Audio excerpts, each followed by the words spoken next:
সবাইকে জানাই আমার নমস্কার ও আন্তরিক ভালোবাসা। আজকে শোনাবো কেনেথ অ্যান্ডারসনেরই লেখা এক কাহিনী, তারই জবানিতে।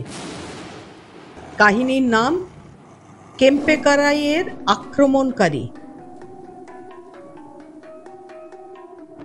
আপনি যদি কল্পনা করেন দুটি সমান্তরাল সুউচ্চ পর্বতমালা সমুদ্রপৃষ্ঠ থেকে 4000 ফুট অথবা তারও বেশি উচ্চতায় অবস্থান করছে, যার মধ্যবর্তী উপত্যকাটি প্রায় 5 মাইল বিস্তৃত এবং শুধু পাথুরে শৃঙ্গটি ছাড়া পুরোটাই ঘন অরণ্যে ঢাকা, তাহলে আপনি মানুষ চক্ষে আমার এই কাহিনীর প্রেক্ষাপটটি দেখতে পাবেন।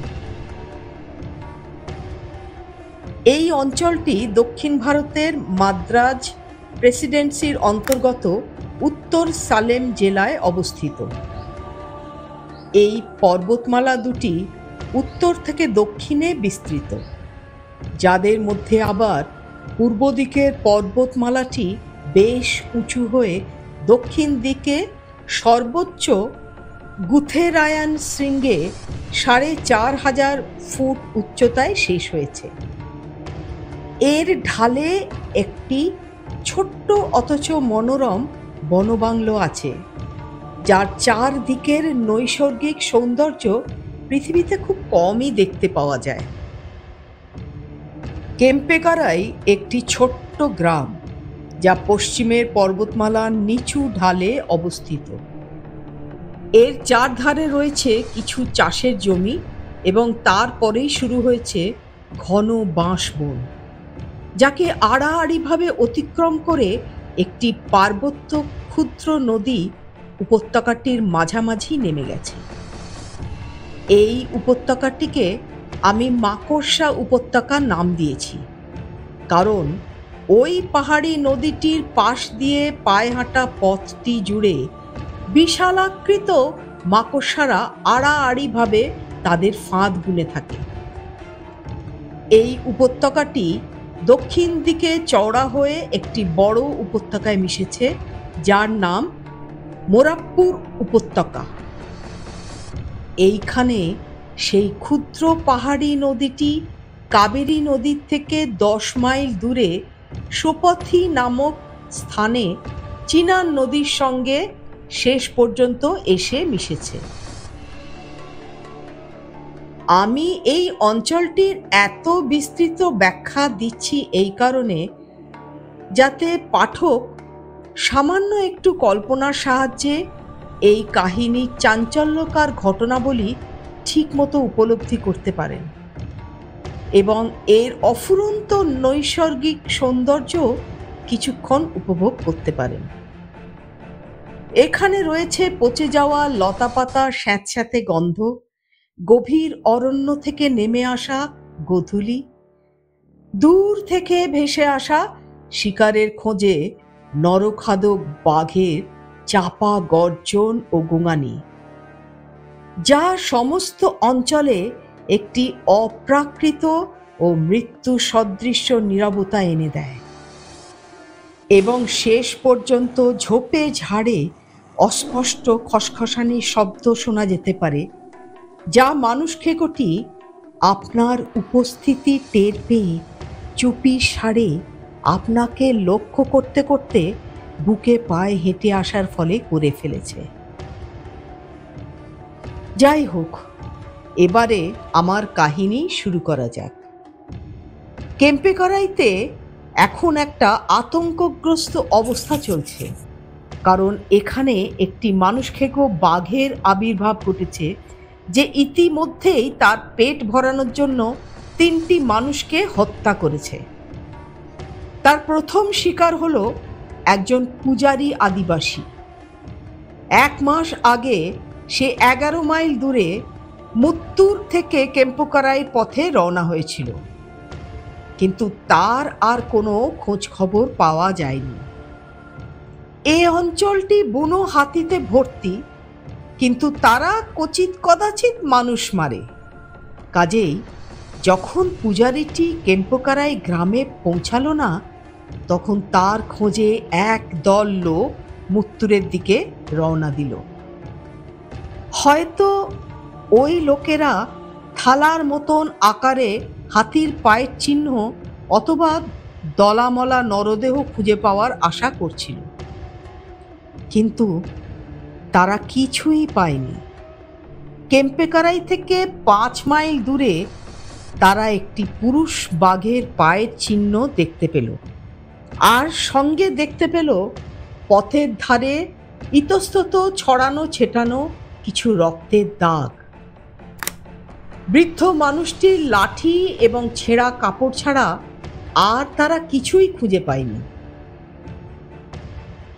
এর 10 দিন বাদে এক মহিলা গ্রামের একমাত্র কুয়াতে সন্ধ্যার সময় রাতের জন্য খাবার জল আনতে গিয়েছিল, কিন্তু সেও আর ফিরে আসেনি। রাত 8টার সময় সেই মহিলাটির স্বামী এবং তার আত্মীয় স্বজন লণ্ঠন ও মশাল নিয়ে কুয়োর কাছে মহিলাটির খোঁজ করতে গেল। কুয়ো থেকে 20 ফুট দূরে তারা অর্ধেক ভরা পেতলের জলপাত্রটি দেখতে পেল। মহিলাটি পাড়ায় ফেরবার পথের ওপর ওটা পড়েছিল, কিন্তু সেখানে মহিলাটির কোনো চিহ্ন পাওয়া যায়নি। পরের দিন সকালে বেশ কিছু লোক দলবল বেঁধে মেয়েটির খোঁজে বেরিয়ে পড়ল। খুঁজতে খুঁজতে তারা ক্রমে ক্রমে মেয়েটির শাড়ি, পায়ের উপর মল এবং সব শেষে তার ভুক্তাবশেষ দেহটি দেখতে পেল।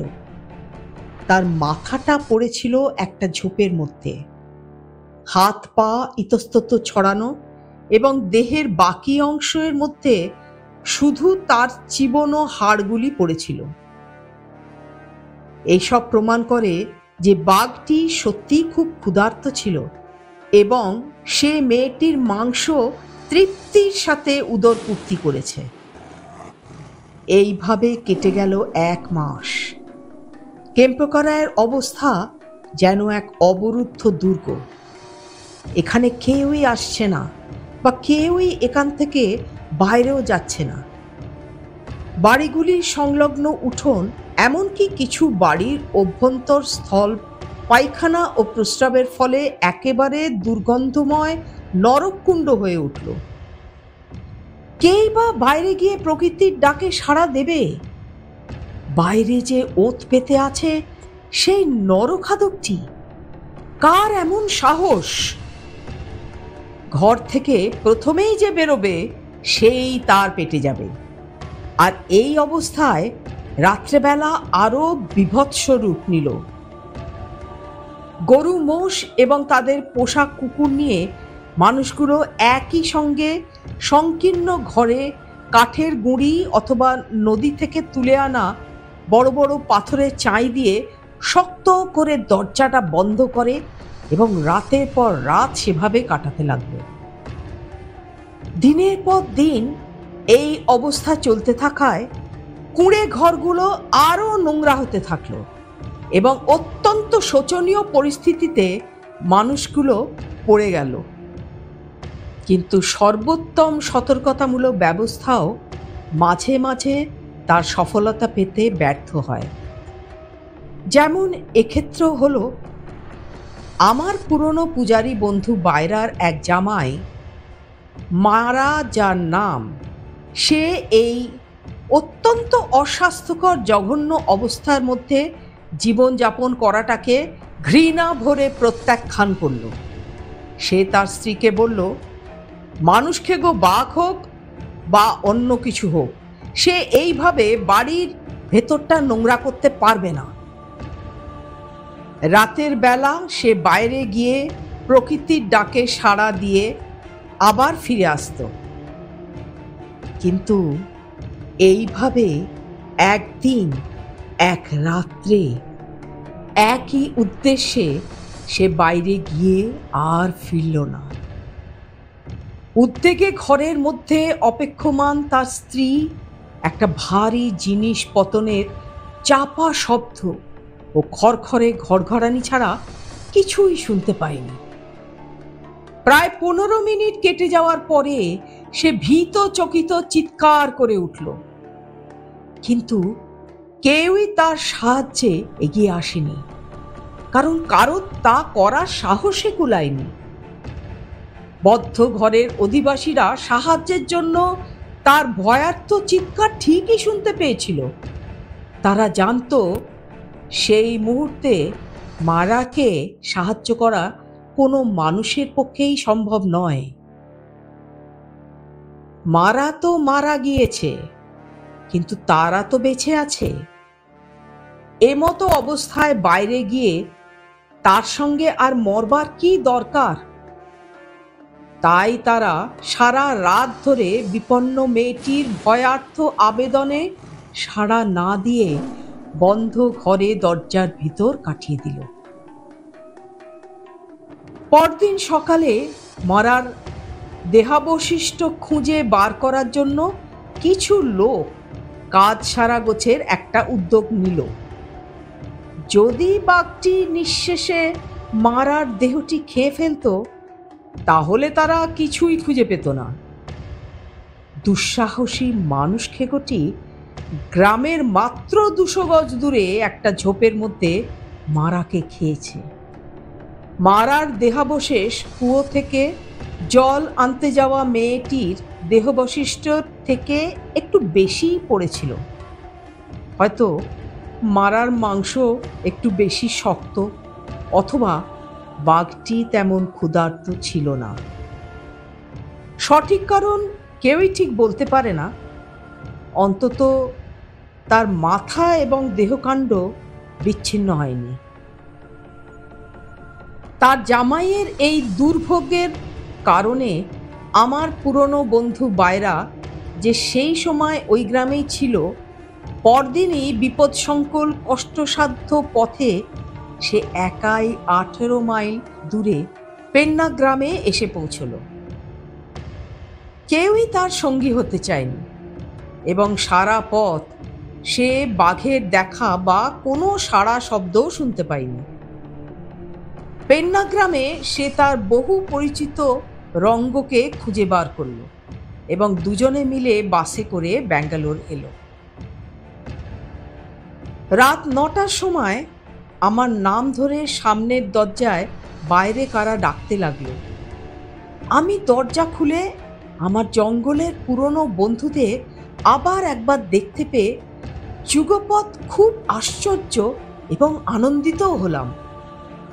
সেই রাতে তারা আধ গ্লাস করে বিশুদ্ধ ব্র্যান্ডি অত্যন্ত তৃপ্তির সহকারে পান করল এবং চাঙ্গা হয়ে তারা বাইরার কথাই বলতে শুরু করলো, এবং বলতে শুরু করলো কেন তারা এসেছে, বাঘটা কিভাবে তার কার্যকলাপ চালাচ্ছে, এবং তার জামাই মারার হত্যার প্রতিশোধ আমাকেই নিতে হবে, এ কথা সোজাসাপটা বলে তাদের বক্তব্য শেষ করল। তাদের যুক্তি এবং আমার উপর বাইরার শিশুসুলভ আস্থার বিপক্ষে আমি তেমন কোনো জোরালো যুক্তি খুঁজে পেলাম না। 3 দিন পরে আমি পেন্না গ্রামের পথে রওনা হলাম এবং সেখানে আমি আমার স্টুডিবেকারটি রেখে দিলাম। ওখানকার বাজার থেকে আমাদের প্রয়োজনীয় সামগ্রী কেনাকাটা করে কয়েক ঘন্টার মধ্যেই আমরা 3 জনে 18 মাইল দূরে কেম্পাকারাইয়ের গ্রামের উদ্দেশ্যে কষ্টকর পদযাত্রা শুরু করলাম। এই রাস্তা এমনই খারাপ যে গাড়ি চালানোর কোনো উপায় নেই। আমাদের গন্তব্যস্থলের 2 মাইল আগে আমরা পায়ে হাঁটা রাস্তার উপর বাঘের টাটকা পায়ের ছাপ দেখলাম। বহুদিন ধরে এ রাস্তায় কোনো জনমানব চলাফেরা করেনি, তাই বাঘের পায়ের ছাপ ছিল স্পষ্ট। আমি খুব যত্ন সহকারে বাঘটির পায়ের ছাপের মাপ নিয়ে বুঝলাম যে সেটা একটা সাধারণ সাইজের পুরুষ বাঘ। এর দ্বারা বোঝা গেল না বাঘটা বৃদ্ধ অথবা পূর্ণবয়স্ক। আমাদের মধ্যে কেউই সে সময় এটা ধরতে পারলাম না, সেটা যে সেই মানুষ খেকোটির অথবা অন্য কোনো বাঘের যে এই পথ দিয়ে গেছে তাও বুঝলাম না। বায়রা ও তার সঙ্গীটি বাঘটির সম্পর্কে যতটুকু খবরাখবর আমাকে দিয়েছিল তার বেশি বিশেষ কিছু স্থানীয় অধিবাসীরাও আমাকে বলতে পারল না। তারা মনে করে বাঘটি একটি বিশাল জানোয়ার, যদিও আমি জানি যে মানুষ ভীষণ ভয় পায় যখন, যা প্রায় আতঙ্কের পর্যায়ে পড়ে, তখন সে সব জিনিসকেই অত্যন্ত বাড়িয়ে দেখে। যেমন গত কয়েক সপ্তাহ ধরে অত্যন্ত ভয় কাটানোর ফলে এই সরল ও গরিব আদিবাসীদের ক্ষেত্রেও হয়েছে। তাদের মনে এ ধারণা বদ্ধমূল হয়েছে যে বাঘটির বুদ্ধি মানুষের থেকেও বেশি এবং তার দৈহিক শক্তি ও আকার অস্বাভাবিক ধরনের। সমস্যা এখন দাঁড়াচ্ছে কিভাবে এগোনো যায় এবং কি করা যায়। এর উত্তর হলো আর একটি হত্যাকাণ্ডের জন্য অপেক্ষা করা অথবা জ্যান্ত টোপ দেওয়া। এই বিশেষ বাঘটি আবার গ্রামবাসীদের একটি গরু অথবা পোষা জন্তুকেও মারেনি। অন্তত এখন পর্যন্ত সে শুধু মানুষই মেরেছে। সুতরাং স্বাভাবিকভাবেই প্রশ্ন আসে, সে কোনো জ্যান্ত টোপকে মারবে অথবা কোনো মানুষের টোপ?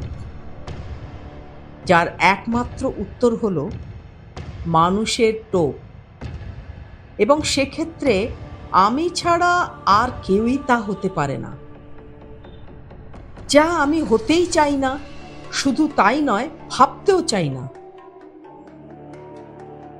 আমি বায়রা ও রঙ্গকে নিয়ে নিয়ে দীর্ঘ আলোচনা করলাম, মগের পর মগ চা ধ্বংস করতে করতে, এবং এইভাবে একটা সঠিক উত্তর যেন রূপ নিতে শুরু করলো। আমার ভাবনায় পশু টোপ দিয়ে চেষ্টা করা উচিত বলে মনে হলো, কিন্তু তারা বলল যে মানুষের টোপ, এবং তা অবশ্যই আমি। সঙ্গে সঙ্গে ফলপ্রসূ হবে এ চেষ্টা। আমি মনে মনে কামনা করছিলাম তারা যেন একটু অন্যরকম সিদ্ধান্ত নেয়। 3 জনের কমিটিতে যে কোনো 2 জন মিলে প্রয়োজনাতিরিক্ত সংখ্যাগরিষ্ঠতা অর্জন করে। একক মানুষটিকে সেক্ষেত্রে সংখ্যাগরিষ্ঠের মতামত মেনে নিতে হয়। কিন্তু এক্ষেত্রে তাদের কথা মেনে নিয়ে আমি আমার বক্তব্য এইভাবে মানিয়ে নিতে পেরেছিলাম যে মানুষ টোপের পাশাপাশি একটা অতিরিক্ত আকর্ষণ সৃষ্টি করার জন্য যদি আমরা দুটো অল্প বয়সী গরু টোপ হিসেবে দুটি বিশেষ বিশেষ জায়গায় বেঁধে রাখার চেষ্টা করি, তাতেই বা ক্ষতি কি? ক্যাম্পে করাইতে কোনো মোষ ছিল না, তাই আমি দুটি দামড়া গরু কিনে একটাকে যেখানে আমরা বাঘটির পায়ের ছাপ দেখেছিলাম সেখানে বাঁধলাম, এবং অন্যটিকে উপত্যকার নিচ পর্যন্ত যে নদীটি এঁকে বেঁকে চলে গেছে তার শুকনো বুকে বেঁধে রাখলাম। আর আমি বসলাম কুয়াটির উপরে জল তোলার জন্য যে পুলি বসানো ফ্রেমের মোটা কাঠের থাম তাতে পিঠ দিয়ে, এবং কুয়োর পাথরের তৈরি পাড়ের ওপর পুলির দড়িতে ধাতুর তৈরি পাত্র বাঁধার ব্যবস্থা করে পাত্রটি আমার পাশে কুয়োর পাড়ের উপর রেখেছিলাম। উদ্দেশ্য কুয়ো থেকে টাটকা জল পান করা, কারণ বোতলের জলের চেয়ে কুয়ার জল ঠান্ডা এবং খেতে ভালো লাগে। একটি দিক ছাড়া অন্য দিকগুলোয় জঙ্গল শুরু হয়েছে কুয়ো থেকে 50 গজ দূরে। সেই একদিকে কেউ বেশ কয়েকটা পেঁপে গাছ লাগিয়েছে। কুয়োর জল পেয়ে গাছগুলোর সাথে সাথে তার নিচে চারপাশে এখানে ওখানে ঘাস ও ঝোপঝাড় বেড়ে উঠেছিল। দিনের বেলায় এই ঝোপঝাড়কে এমন কিছু মনে হয়নি, কিন্তু অন্ধকার নামার এবং রাত বাড়ার সঙ্গে সঙ্গে আমার মনে হতে লাগলো যে এই ঝোপঝাড়গুলি বাঘটির পেটে ভর দিয়ে আসার জন্য অত্যন্ত প্রশস্ত আড়াল। এমনই যে আমি কোনো কিছু বুঝে ওঠার আগে সে প্রায় লাফ মারার দূরত্বে এসে পৌঁছতে পারে। আমার মনে যখনই এই চিন্তা এলো, আমি স্থান পরিবর্তন করে কুয়ার অন্য ধারে কাঠের থামটিতে হেলান দিয়ে পেঁপে গাছগুলোর দিকে মুখ করে বসলাম। নিজেকে এইভাবে বাঘের সামনে খোলাখুলিভাবে মেলে ধরার সিদ্ধান্ত পুরো চাঁদের আলো পাবো এই ভেবে নিয়েছিলাম, কারণ সৌভাগ্যবশত আমরা পূর্ণিমার ঠিক আগেই সেখানে এসেছিলাম। এই তিথিগুলোতে সূর্যাস্তের সঙ্গে সঙ্গে চাঁদ ওঠে, কিন্তু এখানে বসবার আগে একথা তখন খেয়াল হয়নি যে পূব দিকের পর্বতমালার উপরে চাঁদ উঠলেই তবে অন্ধকারাচ্ছন্ন কুয়াটির ওপর তার কিরণ ছড়াতে পারবে চাঁদ। ততক্ষণ 8টা বেজে যাবে এবং আমাকে জীবনের অন্যতম চরম মন্দ পরিস্থিতি, যা অন্তত 90 মিনিট ধরে চলবে, তার মধ্যে কাটাতে হবে। চাঁদের আলোয় প্রতীক্ষমান এই বিভীষিকাময় মুহূর্তগুলো উদ্বেগ ও আতঙ্কের মধ্যে অতিবাহিত করে তবে আমি সেই চরম আকাঙ্ক্ষিত চাঁদের আলো পাব। আমি ভাবলাম, আবার একবার অনুরূপ বিপজ্জনক ও জটিল পরিস্থিতিতে এই রকম নির্বুদ্ধিতার কাজ আমি কিভাবে করলাম। এর আগে একবার আমার এই অভিজ্ঞতা হয়েছিল এক ভয়ঙ্কর চিতাবাঘের জন্য প্রতীক্ষা করে গাম্মালাপুরের কুটিরগুলির সামনে। অবশ্য তারপরে সাধারণ বুদ্ধি আমাকে জানিয়ে দিল যে মানুষ খেকোটিকে মারার এছাড়া আর কোনো উপায় ছিল না। ঘন অন্ধকার ও নিস্তব্ধতা আমার কাছে মৃত্যুসম মনে হচ্ছিল। এমনকি পরিচিত রাতচরা পাখির ডাকও আমি আশেপাশে শুনতে পাইনি।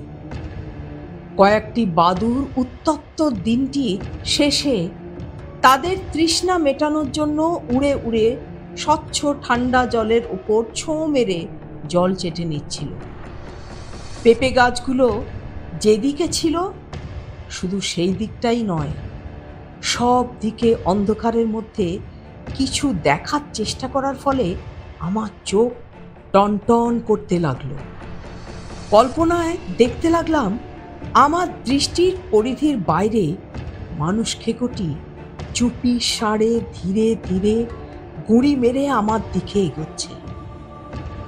আমি কুয়াটির পাড়ে আটকে বসে রইলাম, আমার হাতে উদ্যত .405 রাইফেল এবং বুড়ো আঙুল টর্চের সুইচের ওপর। এই অবস্থায় পড়লে প্রায়শই অদ্ভুত ও অকারণ চিন্তা মানুষের মগজে ভিড় করে, কিন্তু এই সব বাজে চিন্তায় মনকে ভারাক্রান্ত করার দরকারই বা কি? বাঘটিকে প্রথমেই প্রতিহিংসা পরায়ণ নিয়তি বলে আমার মনে হচ্ছিল, কিন্তু পরের দিকে সচেতন চিন্তার ফলে মন থেকে তা উবে গেল। রাত 8টার কিছু পরেই পূর্ব দিকের পর্বতমালার উপরে দিগন্ত রেখা স্পষ্টতর হয়ে উঠল। একটু একটু ফিকে আলো আকাশে ছড়িয়ে পড়ল। তারাগুলো ধীরে ধীরে অনুজ্জ্বল হতে লাগলো। তারপর চাঁদ উঠল, আর চারিদিকের পরিবেশও আমার দুর্বল স্নায়ুকে উজ্জীবিত করে দিল। আর তা যতই ওপরে উঠতে লাগলো, চারিদিকের দৃশ্য স্পষ্টতর হতে হতে পেঁপে গাছগুলোর মাঝের ফাঁকগুলো স্পষ্ট নজরে এলো। প্রায় মধ্যরাত্রি পর্যন্ত আমার নীরব ও নিশ্ছিদ্র প্রহরার মধ্যে কোনো শব্দই শোনা যায়নি। রাত 11টা বেজে যাওয়ার পরে যে নদীটির শুকনো বুকে আমি একটি হলুদ বলদ বেঁধেছিলাম, সেখানে একটা পুরুষ সম্বরের কর্কশ স্বরে ডেকে ওঠার আওয়াজ শুনতে পেলাম। আমি বুঝতে পারলাম যে সম্বরটি ভয় পেয়ে সতর্কবাণী উচ্চারণ করছে। এইভাবে ডাকতে ডাকতে নদীটির অপরদিকে উঁচু পাথরের খাড়াই পাড়ে নিরাপদ দূরত্বে গিয়ে তার ডাক মিলিয়ে গেল। আবার জঙ্গলে নীরবতা ফিরে এলো এবং এইভাবে কোনো ঘটনা ছাড়াই রাত প্রায় কাটতে চলল। হঠাৎ আমার খেয়াল হলো, বাঘটি যদি 1 মাইলের মধ্যে কোথাও থাকে, তাহলে রাত্রির নিস্তব্ধতার সুযোগ নিয়ে শব্দ সৃষ্টি করে বাঘের তীক্ষ্ণ শ্রবণ শক্তিকে আকর্ষণ করা যেতে পারে। বিকালেই আমি দেখেছিলাম কুয়ার জল তোলার পাত্র বাঁধার জন্য যে দড়ি রয়েছে, তা টানতে গেলে পুলির চাকায় বহুদিন তেল না দেওয়ার কারণে তীব্র ক্যাচ ক্যাচ শব্দ হয়।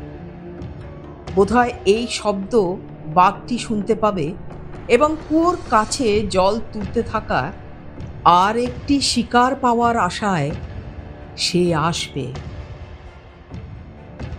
সুতরাং যেখানে জলের পাত্রটি মাটিতে রাখা ছিল, সেই দিকে গিয়ে প্রথমেই রাইফেলটি কুয়োর গায়ে দাঁড় করিয়ে দড়ি বাঁধা পাত্রটিকে বারবার জলে ফেলে আবার ধীরে ধীরে ওঠাতে লাগলাম।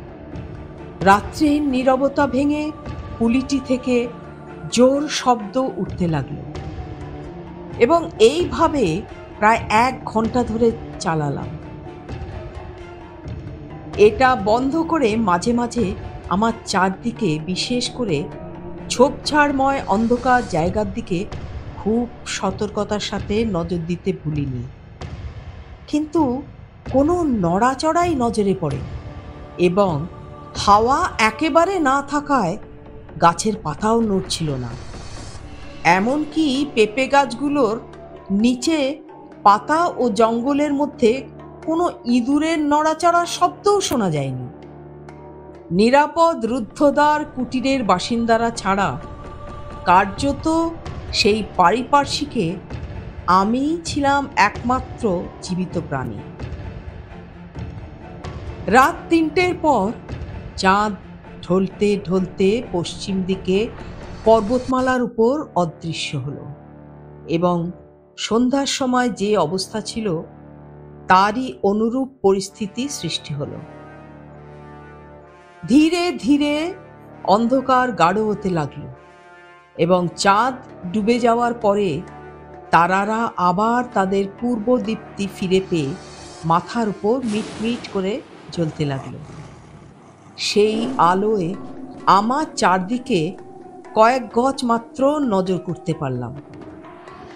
হিসেব করে দেখলাম অন্ধকার আরও 1.5 ঘন্টা থাকবে। এই সময় আমার 2 চোখের পাতা ঘুমে জড়িয়ে এলো।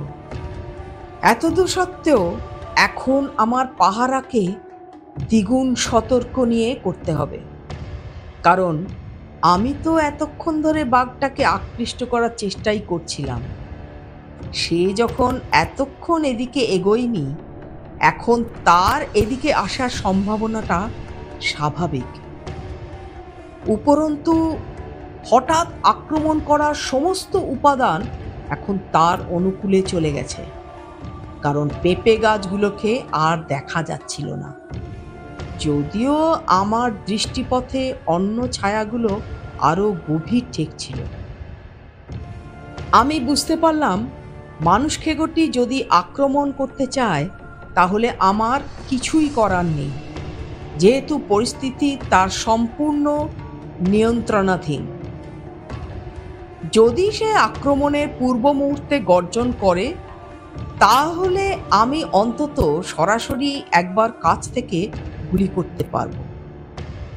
অপরপক্ষে চুপিসারে গুঁড়ি মেরে সে আমার উপর আক্রমণ করে যদি, বসার আগের মুহূর্ত পর্যন্ত আমি কিছুই জানতে পারবো না। আবার ইঁদুর, খরগোশ ও অন্যান্য ক্ষুদ্র প্রাণীরা যারা আশ্চর্যজনকভাবে এতক্ষণ অনুপস্থিত ছিল, তারা এই সময় কুয়োর চারিদিকে ভিড় জমাতে শুরু করেছে। তারা এমন দ্রুত বেগে ছোটাছুটি করছিল যাতে কখনো জোর শব্দ বা কখনো প্রায় শোনা যায় না এমন শব্দ করে শুকনো পাতার উপর খসখসানি সৃষ্টি করতে লাগলো। ফলে আমার উত্তেজিত স্নায়ু আমার মস্তিষ্কের কাছে বিপদ সংকেত পাঠিয়ে দিল যে মানুষ খেকোটি আসছে। অবশেষে 5:45 সময় পূর্বঘাট পর্বতমালার উপর দিগন্ত রেখা আবার ফর্সা হয়ে উঠল আর আমাকে জানিয়ে দিল দীর্ঘ ভয়ঙ্কর সতর্ক প্রহরা প্রায় শেষ প্রান্তে উপনীত। 7টার বেশ পরে সূর্যকে পূর্বঘাট পর্বতমালার মাথায় দেখা গেল, আর আমি ক্লান্ত পায়ে নিদ্রাজড়িত চোখে গ্রামের দক্ষিণ প্রান্তে খাটানো আমার তাঁবুর উদ্দেশ্যে রওনা দিলাম। গরমাগরম চা খেয়ে 10:30 পর্যন্ত ঘুমিয়ে নিলাম। তারপর রঙ্গ ও বায়রাকে সঙ্গে নিয়ে প্রথমে শুকনো নদীর বুকে বাঁধা টোপটিকে দেখতে বেরোলাম। দেখলাম বলদটি অক্ষতই আছে। খুব ভালো করে নজর করে দেখতে দেখা গেল যে বাঘটি বলদটির 15 ফুট কাছ দিয়ে এসে ওকে শুধু একবার তাকিয়ে দেখেই চলে গেছে। আগের রাত্রে যে পুরুষ সম্বরটির ডাক শুনেছিলাম, সে নিঃসন্দেহে বাঘটিকে দেখতে পেয়েছিল অথবা তার গন্ধ পেয়েছিল, ফলে সে বিপদ সংকেত উচ্চারণ করেছিল।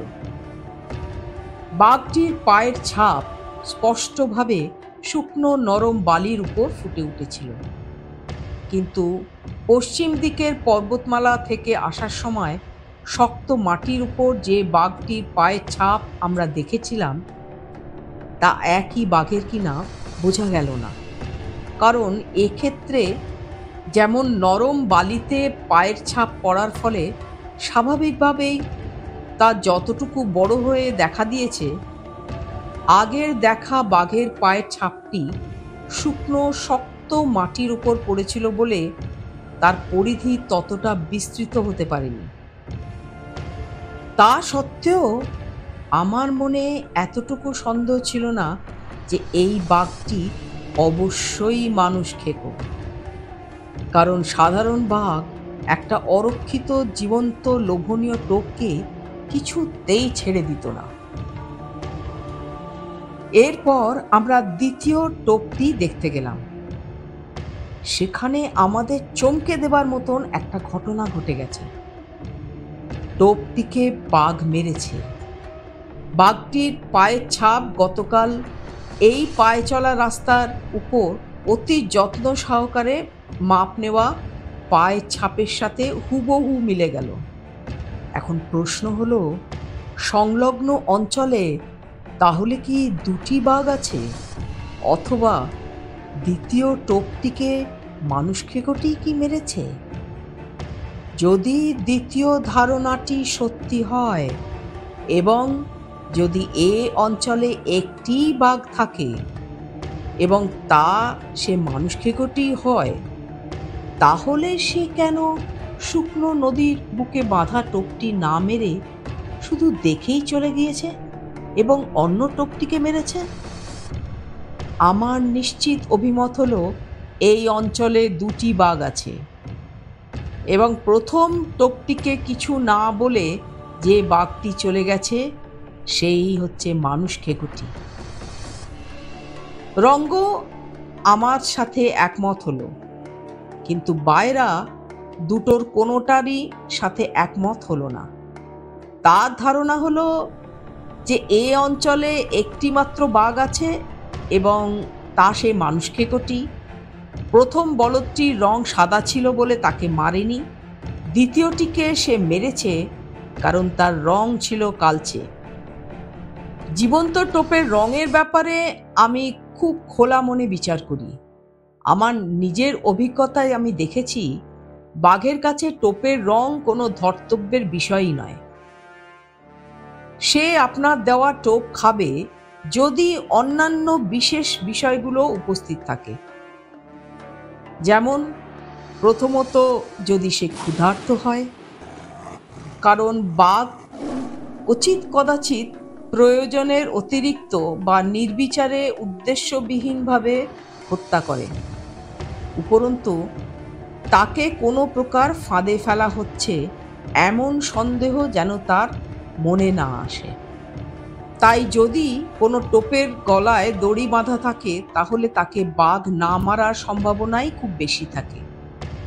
বাঘের যুক্তি বিচারের ক্ষমতা নেই, কিন্তু তার সহজাত প্রবৃত্তি অথবা আত্মসংরক্ষণের বোধ তাকে একথাই বলে যে জঙ্গলের মধ্যে রাত্রে গরু মোষ বেঁধে রাখাটা গ্রামবাসীদের পক্ষে একটা অস্বাভাবিক ব্যাপার।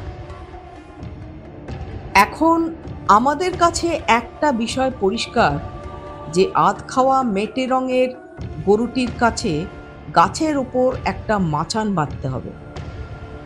পূর্ব অভিজ্ঞতার কারণেই আমরা দুটো টোপি সুবিধামতো গাছের কাছাকাছি বেঁধে রেখেছিলাম।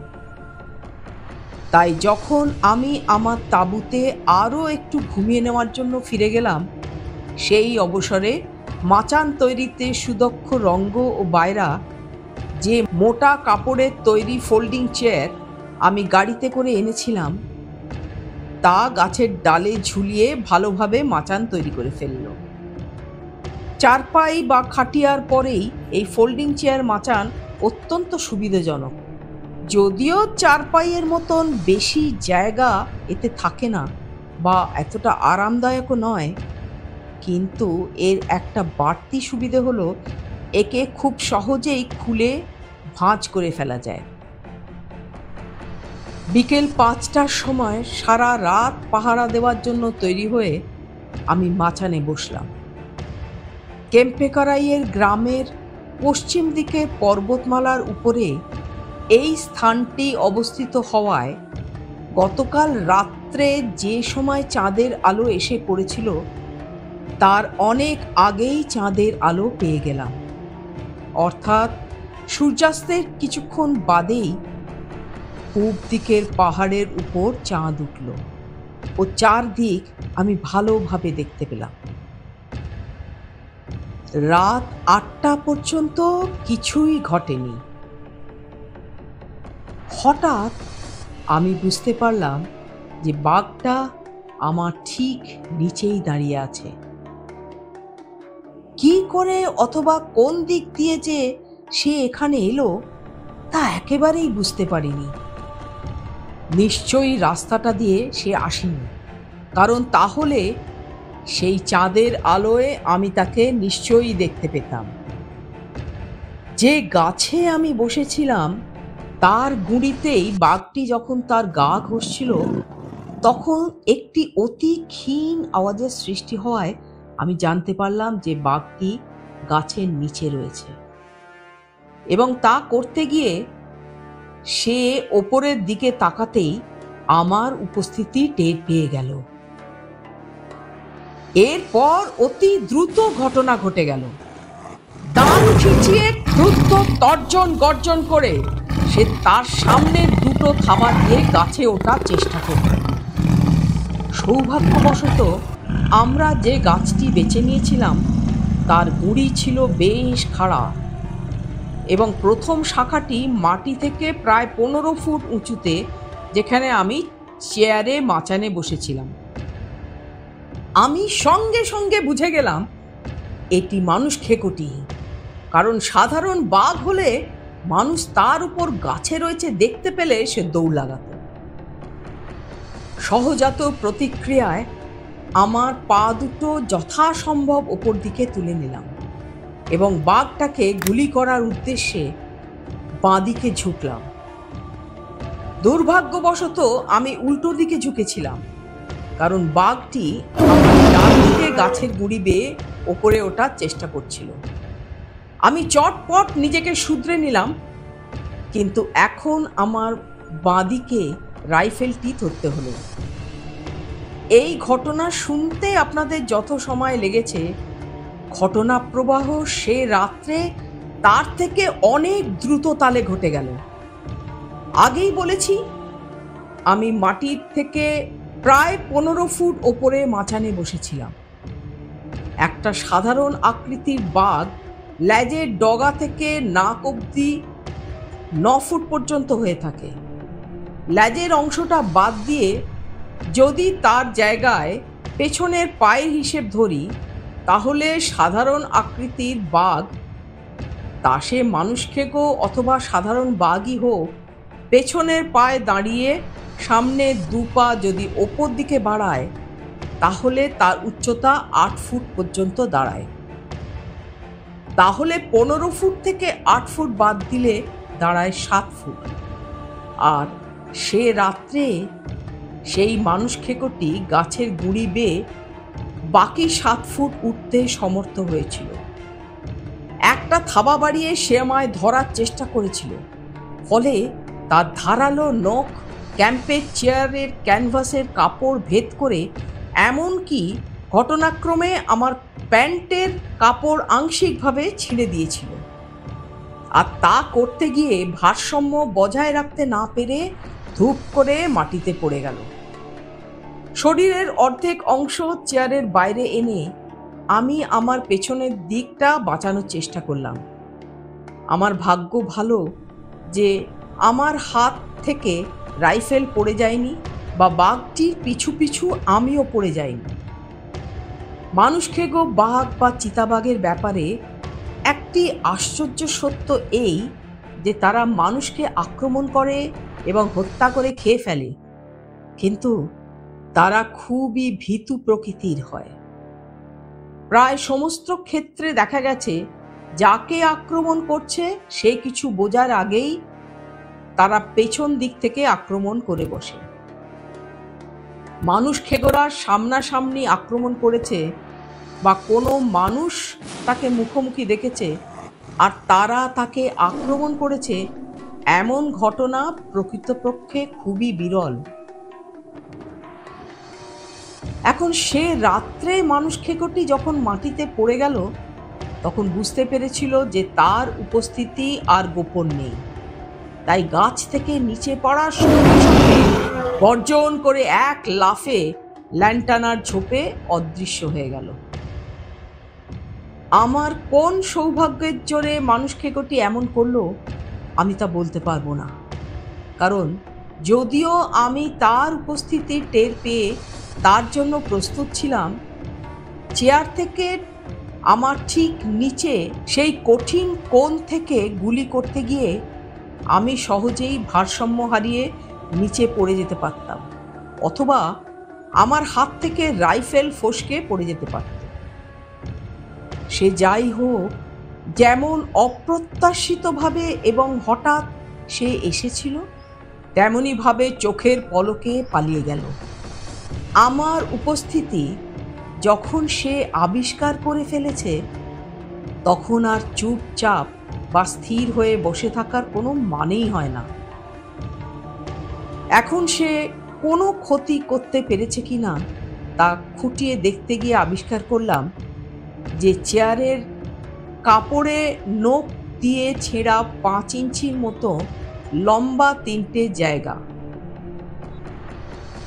আর ওই 3টির মধ্যে আবার 2টি আমার প্যান্ট ভেদ করে পেছনে অল্প পরিমাণ ক্ষত সৃষ্ট করেছে।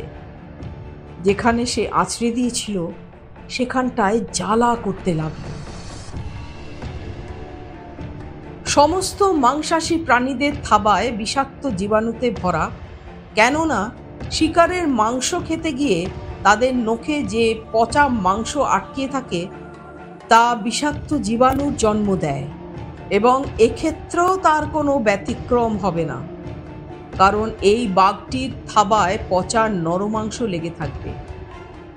চেয়ারের মোটা কাপড় ও আমার প্যান্ট সব বীজাণুকে যেহেতু আটকানোর পক্ষে যথেষ্ট নয়, তাই সংক্রমণের বেশ আশঙ্কা থেকে যাচ্ছে। আমি শিকারে বেরোলে বিভিন্ন রকম ফার্স্ট এইড সরঞ্জাম সঙ্গে নিয়ে থাকি এবং উপরন্তু প্রচুর পরিমাণে প্রোকেইন, পেনিসিলিন ও 5cc ইঞ্জেকশনের সিরিঞ্জ আমার বাক্সে থাকে। কিন্তু সেই সমস্ত জিনিস আবার 2 মাইল দূরে কেম্পাকারাইতে আমার তাঁবুতে রয়েছে। এই পরিস্থিতিতে আমার দুটোর একটা বেছে নিতে হবে।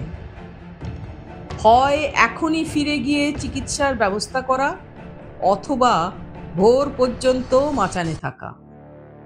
আর ভোর হতে প্রায় 10 ঘন্টা দেরি, যে সময়ের মধ্যে ক্ষতস্থানটি বিষিয়ে যেতে পারে। একদিকে আমাকে মানুষখেকোটির আক্রমণের মুখোমুখি হতে হবে এবং এই আক্রমণ 2 মাইল দূরে কেম্পকারাই যাওয়ার রাস্তার যে কোনো স্থানে ঘটতে পারে। অপরদিকে আমি যদি দেরি করি তাহলে ক্ষতস্থানটি আরও নিশ্চিতভাবে পচন ধরে বিপজ্জনক হয়ে উঠবে এবং সেক্ষেত্রে বাঘটি মারার ব্যাপারে আমাকে দীর্ঘদিন অকেজো করে দেবে। তাই আমি দুটোর মধ্যে অপেক্ষাকৃত কম বিপজ্জনক বিবেচনা করে বাঘটির আক্রমণের মুখোমুখি হওয়ার ঝুঁকি নেবার সিদ্ধান্ত নিলাম। যে দড়ি মাচানের রাইফেল ওঠানো নামানোর জন্য এনেছিলাম, তাই দিয়ে তাড়াতাড়ি রাইফেলটিকে নিচে নামিয়ে আমি হড়বড় করে নামলাম। নামবার সময় মনে মনে এইটাই একান্তভাবে প্রার্থনা করছিলাম যে মানুষখেকোটি সেই মুহূর্তটিকে যেন তার দ্বিতীয়বার আক্রমণের সময় হিসেবে বেছে না নেয়।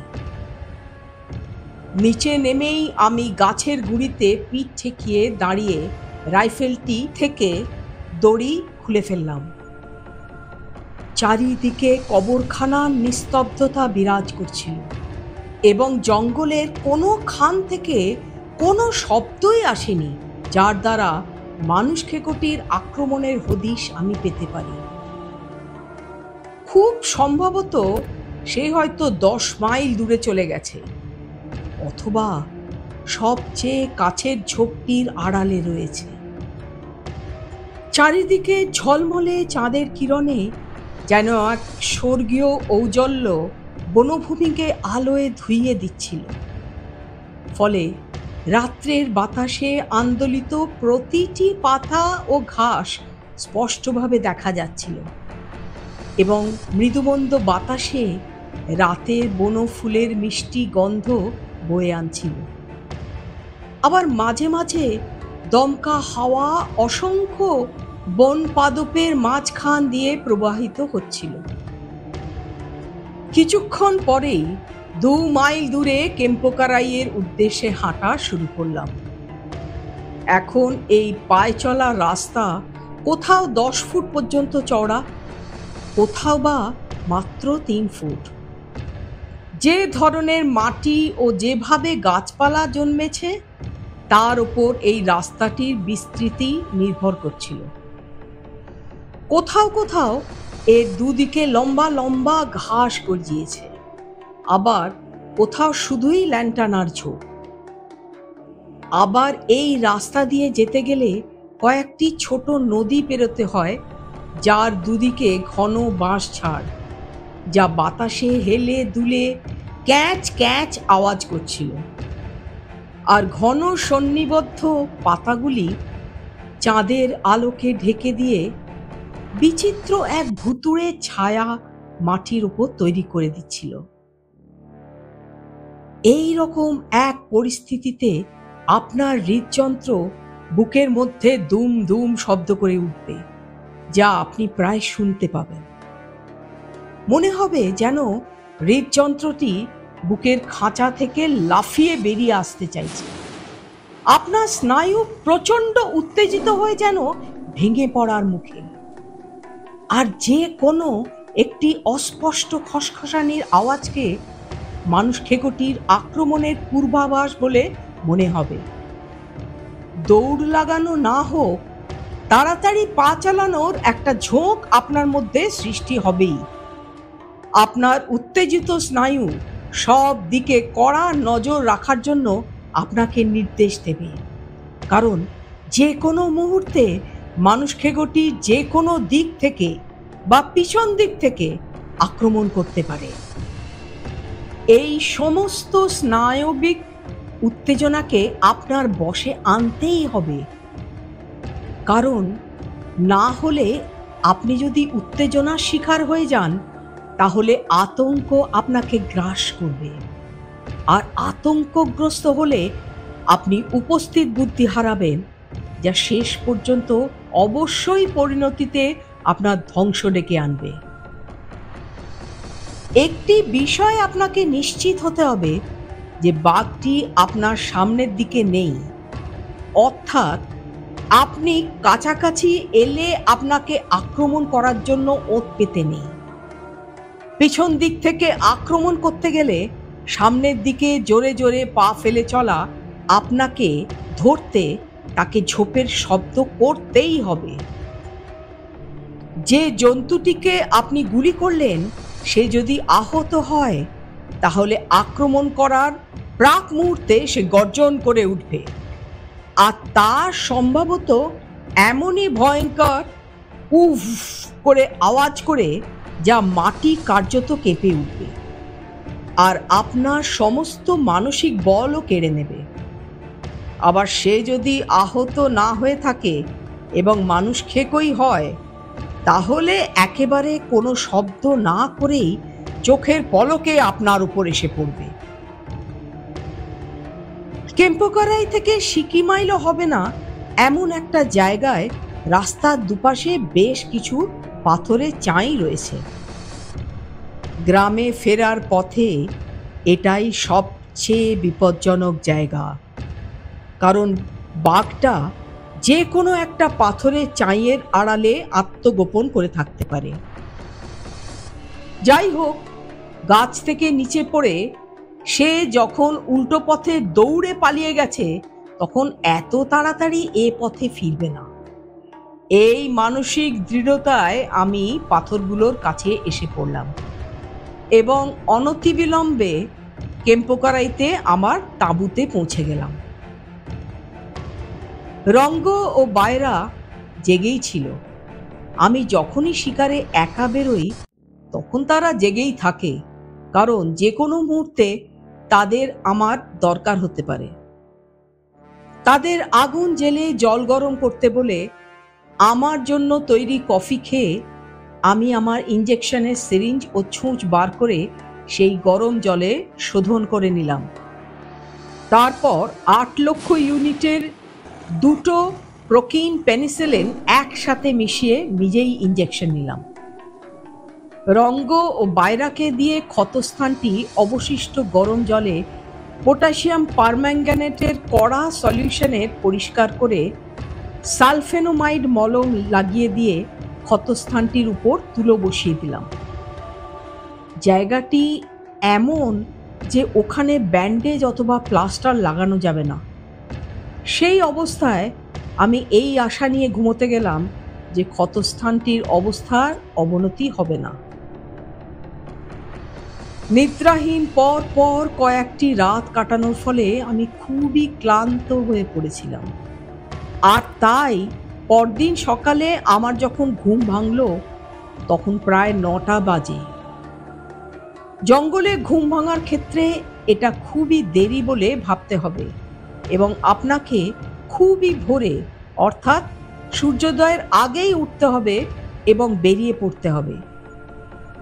এদিকে সুখের বিষয় ক্ষতস্থানটি অযথা আর যন্ত্রণাদায়ক হয়ে ওঠেনি। আর এক দফা 4 লাখ পেনিসিলিনের একটা ডোজ নিয়ে ও জায়গাটি পরিষ্কার করে আমি পরিজ, বেকন, ডিম ও বিশাল আকারে একটি পেঁপে দিয়ে পরিতৃপ্ত সহকারে প্রাতরাশ সারলাম। কুয়োর ধারে যে পেঁপে বাগান, সেই পেঁপে বাগান থেকেই পেঁপেটি সংগ্রহ করা হয়েছিল। এরপর শুকনো নদীর বুকে বেঁধে রাখা টোপটিকে দেখতে গেলাম। টোপটি আগের দিন সকালের মতোই অক্ষত রয়েছে। সেখান থেকে 2 মাইল দূরে, যেখানে আমি গত রাত্রে মাচানে বসেছিলাম, সেখানে গিয়ে দেখলাম বাঘটি আর ফিরে আসেনি, বা 2 দিন মারা আগের টোপটাও সে ছুঁয়ে দেখেনি। গাছের দিকে আসতে গিয়ে যে পায়ের ছাপ সে রেখে গেছে তা পরীক্ষা করে দেখলাম যে প্রথমেই যে পায়ের ছাপ আমরা দেখেছিলাম তা এই বাঘটিরই। সালেমের এই জঙ্গলটির চরিত্র নীলগিরি, কোয়েম্বাতুর বা চিত্তরবনের মতো নয়। এখানকার জঙ্গল কাঁটা গাছে ভর্তি, বিশেষ করে ল্যান্টানা বা বাঁকানো কাঁটায়। সেই কাঁটায় আপনার জামা কাপড়, চাদর, চামড়া টেনে রাখে। এমনটাই ওয়েট আ বিট ছোপের প্রাধান্য।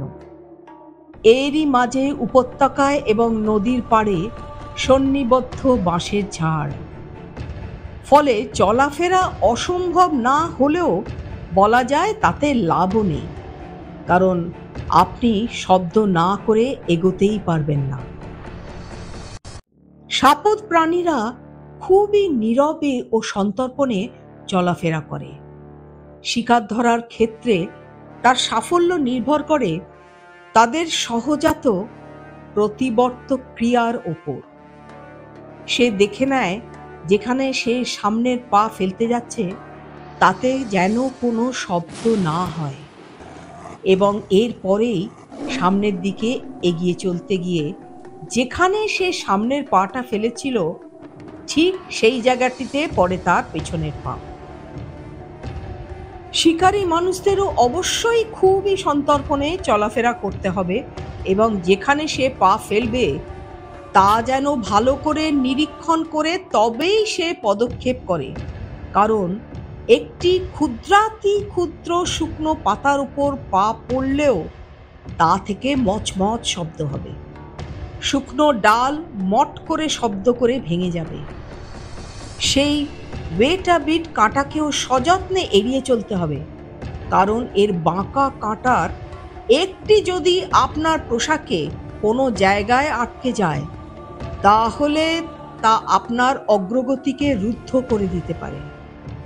আর আপনি যদি বোকার মতো এই রকম জঙ্গলে হাফ প্যান্ট পরে শিকারে বেরোন এবং ওই কাঁটা যদি আপনার শরীরে কোনো অংশে গেঁথে যায় তাহলে একেবারে আপনার চামড়া ছিঁড়ে বের করে নেবে। জঙ্গলের এই দিকটা ভীষণ কাঁটা গাছে ভর্তি, তাই যে সমস্ত বয়স্ক মানুষ এ ব্যাপারে দাড়ি পাকিয়ে ফেলেছে তাদের সাথে আলোচনা করে পরবর্তী কার্যক্রম স্থির করার জন্য কেম্পকরাইতে ফিরে এলাম। যে সমস্ত বিষয়ে আমার জানা হয়েছিল তা হলো, মানুষ খেকোটি এক সাধারণ আকৃতির পুরুষ বাঘ। পশ্চিম দিকের পর্বতমালার রাস্তায় বিশেষ করে সে ঘন ঘন চলাফেরা করে। গরুর মাংস সে বিশেষ পছন্দ করে না। এ অঞ্চলের কোনো দ্বিতীয় বাঘ আছে কিনা তা এখনো আমাদের জানা নেই। আলোচনার পরে যে সুস্পষ্ট সিদ্ধান্তে আমরা পৌঁছলাম তাতে আমি, রঙ্গ ও বায়রা মিলে কেম্পকরাইতে পৌঁছানোর দিনই যা ঠিক করেছিলাম প্রায় তার অনুরূপই। সেটা হলো, হয় পরবর্তী মানুষকে হত্যার জন্য অপেক্ষা করা অথবা জীবন্ত মানুষ টোপের ব্যবস্থা করা, যার সব থেকে ভালো অবস্থান হবে পশ্চিমের পর্বতমালা থেকে যে রাস্তাটি ঢালু হয়ে কেম্পকরাইতে মিলেছে তার কোনো এক জায়গায়। এর সাথে জঙ্গলের দুটো জায়গায় দুটো বলদকে টোপ হিসেবে রাখা, যার উদ্দেশ্য মানুষ খেকোটিকে প্রলুব্ধ করা, বা তার চেয়েও বড় কথা, যদি দ্বিতীয় কোনো বাঘ এই অঞ্চলে থাকে তাকে আকর্ষণ করা। মানুষ খেকোটি আমার শরীরের এমন জায়গায় আঁচড় দিয়েছে যে আমার পক্ষে একা নাগাড়ে 15 মিনিটের বেশি স্থির হয়ে বসা সম্ভব নয়। অর্থাৎ আক্ষরিক অর্থে আমার পক্ষে বসে থাকার সমস্ত সুযোগ একেবারেই নেই।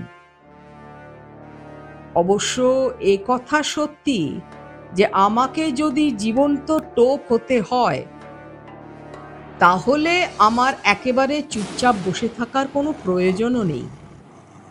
বস্তুত বাঘের নজর টানার একটি আবশ্যিক শর্ত হচ্ছে নড়াচড়া করা।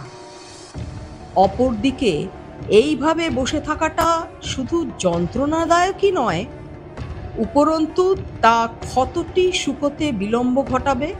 অথচ আমি চাইছি যত তাড়াতাড়ি সম্ভব সেটা সেরে উঠুক। এর বিকল্প যা হলো তা হলো আমাকে দাঁড়িয়ে অথবা শুয়ে থাকতে হবে। তাই এমতো অবস্থায় বাস্তব পন্থাটি হচ্ছে শুয়ে থাকা। সেদিন আমরা বিষয়টি নিয়ে খুবই চিন্তা ভাবনা করলাম। অবশেষে দক্ষতার সাথে উদ্ভাবিত এক অভিনব পরিকল্পনা আমাদের মাথায় এলো।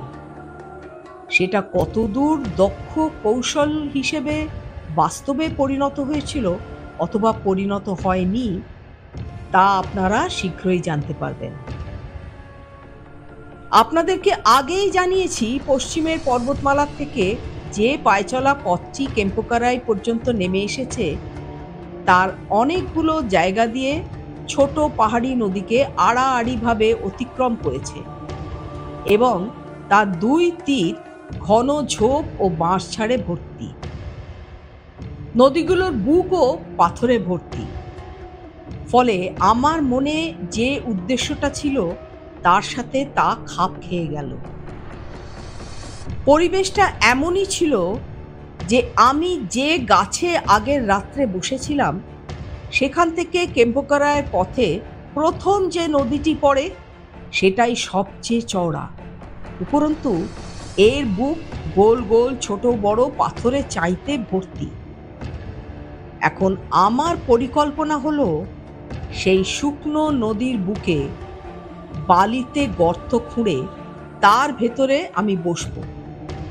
আর গ্রামে যে দুটো মাত্র গরুর গাড়ি ছিল, তার মধ্যে যার চাকা সবচেয়ে বড় মাপের 5 ফুট ব্যাসের, তার থেকে একটা চাকা খুলে গর্তের উপরটায় বসিয়ে চাকার বেড়ের ওপর বড় বড় পাথরের চাই দিয়ে চারিদিক শক্ত করে বসিয়ে দেব, যাতে নিরাপত্তা রক্ষিত হয়।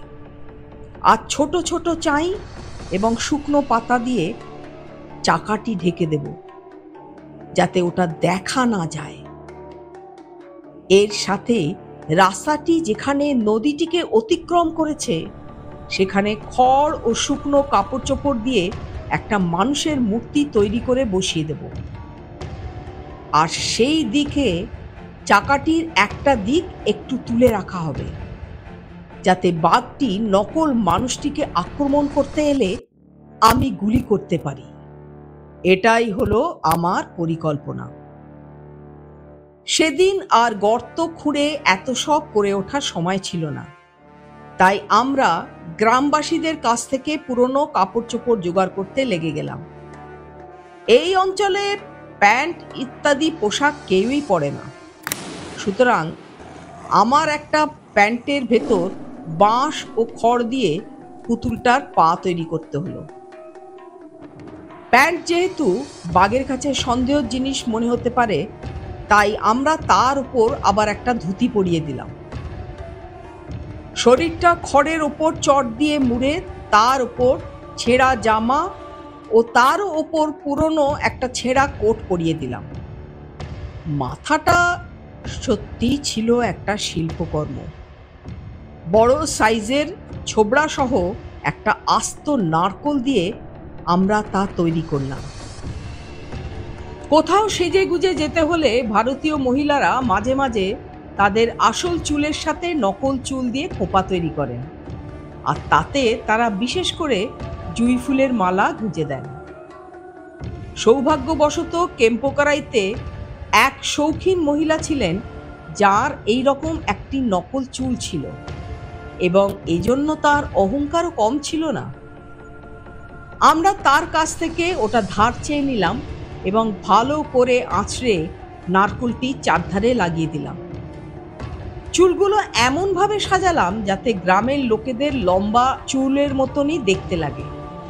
তার ওপরে গ্রামের লোকেরা যেমন আগোছালো পাগড়ি পরে তেমন করে কাপড় দিয়ে নারকোলটির উপরে একটি পাগড়ি করে দিলাম, আর পায়েও দিলাম চপ্পল। আমি আগেও বলেছি, বাঘের কোনো ঘ্রাণ শক্তি নেই। বাঘটি যদি দীর্ঘক্ষণ ধরে পুতুলটিকে লক্ষ্য করে তাহলে দেখবে চুপচাপ একেবারে নাড়াচাড়া না করে একটি মানুষ বসে আছে। ব্যাপারটি তাকে আশ্চর্য করবে। মানুষ খেকোটিকে আকৃষ্ট করতে দূর থেকে পুতুলটিকে একেবারে মানুষের মতো দেখতে লাগছিল। সে রাত্রেও ক্ষতস্থানটি আবার পরিষ্কার করে ড্রেস করলাম ও পরদিন সকালে আর এক ডোজ পেনিসিলিন নিলাম। এ পর্যন্ত কোনো জ্বালা যন্ত্রণা বা বিষে না যাওয়ার জন্য নিজেকে ধন্যবাদ দিলাম। পরদিন সকাল ৮টায় ৬জন স্বেচ্ছাপ্রণোদিত সহকারী নিয়ে গরুর গাড়ির চাকাটি গড়িয়ে গড়িয়ে পায়ে চলার রাস্তাটা যেখানে নদীটিকে অতিক্রম করেছে সেখানে নিয়ে গেলাম। সেখানে গিয়ে আমরা শুকনো নদীর বুকে ৪ ফুট গভীর ও ৪ ফুট ব্যাসের একটা গর্ত খুঁড়তে লেগে গেলাম। কাজটা খুবই সহজে হয়ে গেল, কেননা জায়গাটা ছিল নদীগর্ভর নরম বালি। গর্তটা যত গভীর হচ্ছিল ততই নিচের দিকে স্যাঁতস্যাঁতে ভাবটা বৃদ্ধি পাচ্ছিল। তাই স্যাঁতস্যাঁতে ভাবটা যাতে না থাকে তার জন্য কিছু শুকনো ঘাস কেটে গর্তের একেবারে নিচে ফেলা হলো। ভেতরে ঢুকে আমি দেখলাম যে আমি কেবল আধা উবু অবস্থায় বসতে পারি, আর তাও ক্রমে ক্রমে অসুবিধাজনক মনে হচ্ছিল। কিন্তু এটাই ছিল তখনকার মতো বসার সর্বোত্তম পন্থা, কারণ আমার পাছার নিচে যে ক্ষত সৃষ্টি হয়েছে তার ফলে আমি যদি মাটিতে বসতে যাই তাহলে তা সব দিক দিয়ে অসুবিধাজনক হয়ে দাঁড়াবে। ছোট নদীটি যেখানে কেম্পকরাইতে যাওয়ার পথটি অতিক্রম করেছে সেখানে নদীটির পশ্চিম পাড়ে আমার থেকে প্রায় ১৫ ফুট দূরত্বে একটি তেঁতুল গাছের পিঠ ঠেকিয়ে পুতুলটিকে দাঁড় করিয়ে দেওয়া হয়েছিল, যাতে তার পা মাটি থেকে ৪৫ ডিগ্রি কোণে অবস্থান করছিল। সুতরাং বাঘটি যদি এদিকে আসে তাহলে সে নদীর বুকে যে কোনো জায়গা অথবা রাস্তাটির দুদিকের যে কোনো অংশ থেকে সঙ্গে সঙ্গে পুতুলটিকে দেখতে পাবে। এরপরে আমরা বেশ কিছু বড় বড় পাথরের চাই জোগাড় করলাম এবং আমার রাইফেলের পাহারায় রঙ্গ ও বায়রা জঙ্গল থেকে কিছু ঝোপঝাড় জঞ্জাল নিয়ে এলো। উদ্দেশ্য গরুর গাড়ির চাকাটা ঢাকা দেওয়া, যাতে দেখা না যায়। এইসব পর্ব শেষ করে আমি যখন গর্তের ভেতরে ঢুকলাম দেখা গেল চাকাটি আমার মাথা থেকে কয়েক ইঞ্চি নিচে। আবার আমি যাতে বাঘটাকে গুলি করতে পারি সেই জন্য পুতুলটির দিকে মাটির উপর পরস্পর থেকে ৩ ফুট দূরত্বে দুটো পাথর দিয়ে গাড়ির চাকাটি ৬ ইঞ্চি উঁচু করা হয়েছিল। চাকার বাকি অংশটা মাটির উপরেই ছিল। বড় বড় পাথরের চাঙড় চাকার প্রান্তের উপর বসিয়ে দেওয়া হয়েছিল, আর মাঝখানটি হাওয়া যাওয়ার জন্য খোলা রাখা হয়েছিল। সেই চাঙড়গুলির মাঝে ও আমার পেছন দিকটা কেটে আনা ঝোপঝাড় দিয়ে এমনভাবে সাজিয়ে দেওয়া হয়েছিল যাতে স্বাভাবিক বলেই মনে হয়। এর কারণ প্রথমত ঢাকা চাইগুলি দেখে যাতে বাঘটি সন্দেহ উদ্রেক না হয়, এবং দ্বিতীয়ত বাঘটি যদি আমার পেছন দিক থেকে আসে তাহলে ঝোপঝাড় ও জঞ্জালে তার পা পড়লে অথবা সেগুলো তার গা ঘেঁষে গেলে তার আওয়াজ হবে, ফলে আমি সতর্ক হতে পারব। সাবধানতা অবলম্বনের জন্য লোকেদের আমি দল বেঁধে একসাথে কেম্পোকারায় ফিরে যাবার এবং আবার দল বেঁধে পরের দিন সকালে আমার কাছে আসার ব্যবস্থা করেছিলাম। সারা রাত আমি গর্তের মধ্যে গাড়ির চাকার নিচে খাঁচাবন্দি হয়ে থাকব, কারণ পাথরের চাই চাপানো গাড়ির চাকাটি এত প্রচণ্ড ভারী যে গর্তের ভেতর থেকে তা ঠেলে তোলা আমার একার পক্ষে একান্ত অসম্ভব। বিকেল 4:30টার সময় আমি আমার স্বেচ্ছা কারাগারে প্রবেশ করলাম, আর চাকার উপরে পাথরের চাই, ঝোপঝাড় ইত্যাদি সাজিয়ে স্বাভাবিক ভাব আনতে আরও আধ ঘন্টা কেটে গেল। বিকেলে প্রায় 5টায় আমি একেবারে একা হয়ে গেলাম। ওপর দিকটা খোলা থাকা সত্ত্বেও গর্তের ভিতরে এত গরম যে শ্বাসরোধ হয়ে আসছিল। তাই আমি আমার কোট ও জামা খুলে ফেললাম। বাকি পরিধেয়টাও হয়তো খুলে ফেলতাম, কিন্তু আমি চাই না যে ক্ষতস্থানটিতে বালি ঢুকে তা বিষিয়ে দিক। গর্ত থেকে উপর দিকে তাকিয়ে আমি পরিষ্কারভাবে চারিদিকের বিস্তৃত পরিবেশ থেকে পুতুলটিকে আলাদা করে দেখতে পাচ্ছিলাম। পুতুলটির পেছনে নদীর ঢালুর দিকের মাঝামাঝি জায়গায় মেহেদি ঝোপ গজিয়েছে। সেখানে কিছু একটা জিনিসের সামান্য নড়াচড়া আমার চোখে পড়ল। দেখলাম তা একটি সুন্দর পুরুষ চিতল হরিণের মেলে দেওয়া কানের নাড়াচাড়া। সে সেই নিশ্চল পুতুলটির দিকে অবাক চোখে তাকিয়ে রয়েছে। বনের মধ্যে চুপচাপ স্থির হয়ে বসে থাকার প্রয়োজন কত বেশি তা আমার কাছে প্রতিভাত হলো, কারণ হরিণটি পুরো 10 মিনিট এক দৃষ্টিতে সে নিশ্চল পুতুলটির দিকে তাকিয়েছিল। তারপর মনে হয় সেই অদ্ভুত জিনিসটির প্রতি আকর্ষণ হারিয়ে সেই নদীটি অতিক্রম করে সে অপর দিকের জঙ্গলে দ্রুত চলে গেল। হরিণটি থেকে পুতুলটির দূরত্ব কিছুতেই 20 ফিটের বেশি নয়, অথচ সে সম্পূর্ণ অসতর্ক ছিল। পুতুলটির পরিবর্তে যদি কোনো মানুষ ওখানে বসে থাকতো, তাহলে সে নিশ্চয় নড়াচড়া করত। এমনকি যদি চোখের পাতাও ফেলতো, তাহলে সেটুকুই হরিণটির ত্রস্ত হয়ে পালানোর পক্ষে যথেষ্ট ছিল। এক জোড়া ময়ূরী এই সময় রাস্তার উপর নাচতে নাচতে এলো। চারদিকের অদ্ভুত শব্দ করতে করতে ধূসর রঙের বনমোরগরা অন্ধকার ঘনিয়ে আসার আগেই নদীর বুকে তাদের খাদ্যের সন্ধানে বেরিয়ে পড়ল। অন্ধকার ধীরে ধীরে নামতে লাগলো। প্রায় সিকি মাইল দূরে একজোড়া ময়ূরী উঁচু গাছের ডালে তাদের আশ্রয় থেকে একাধ্বনি করে উঠল, আর প্রায় সঙ্গে সঙ্গেই পশ্চিম দিকের পর্বতমালার আড়ালে সূর্যটা ডুবে গেল।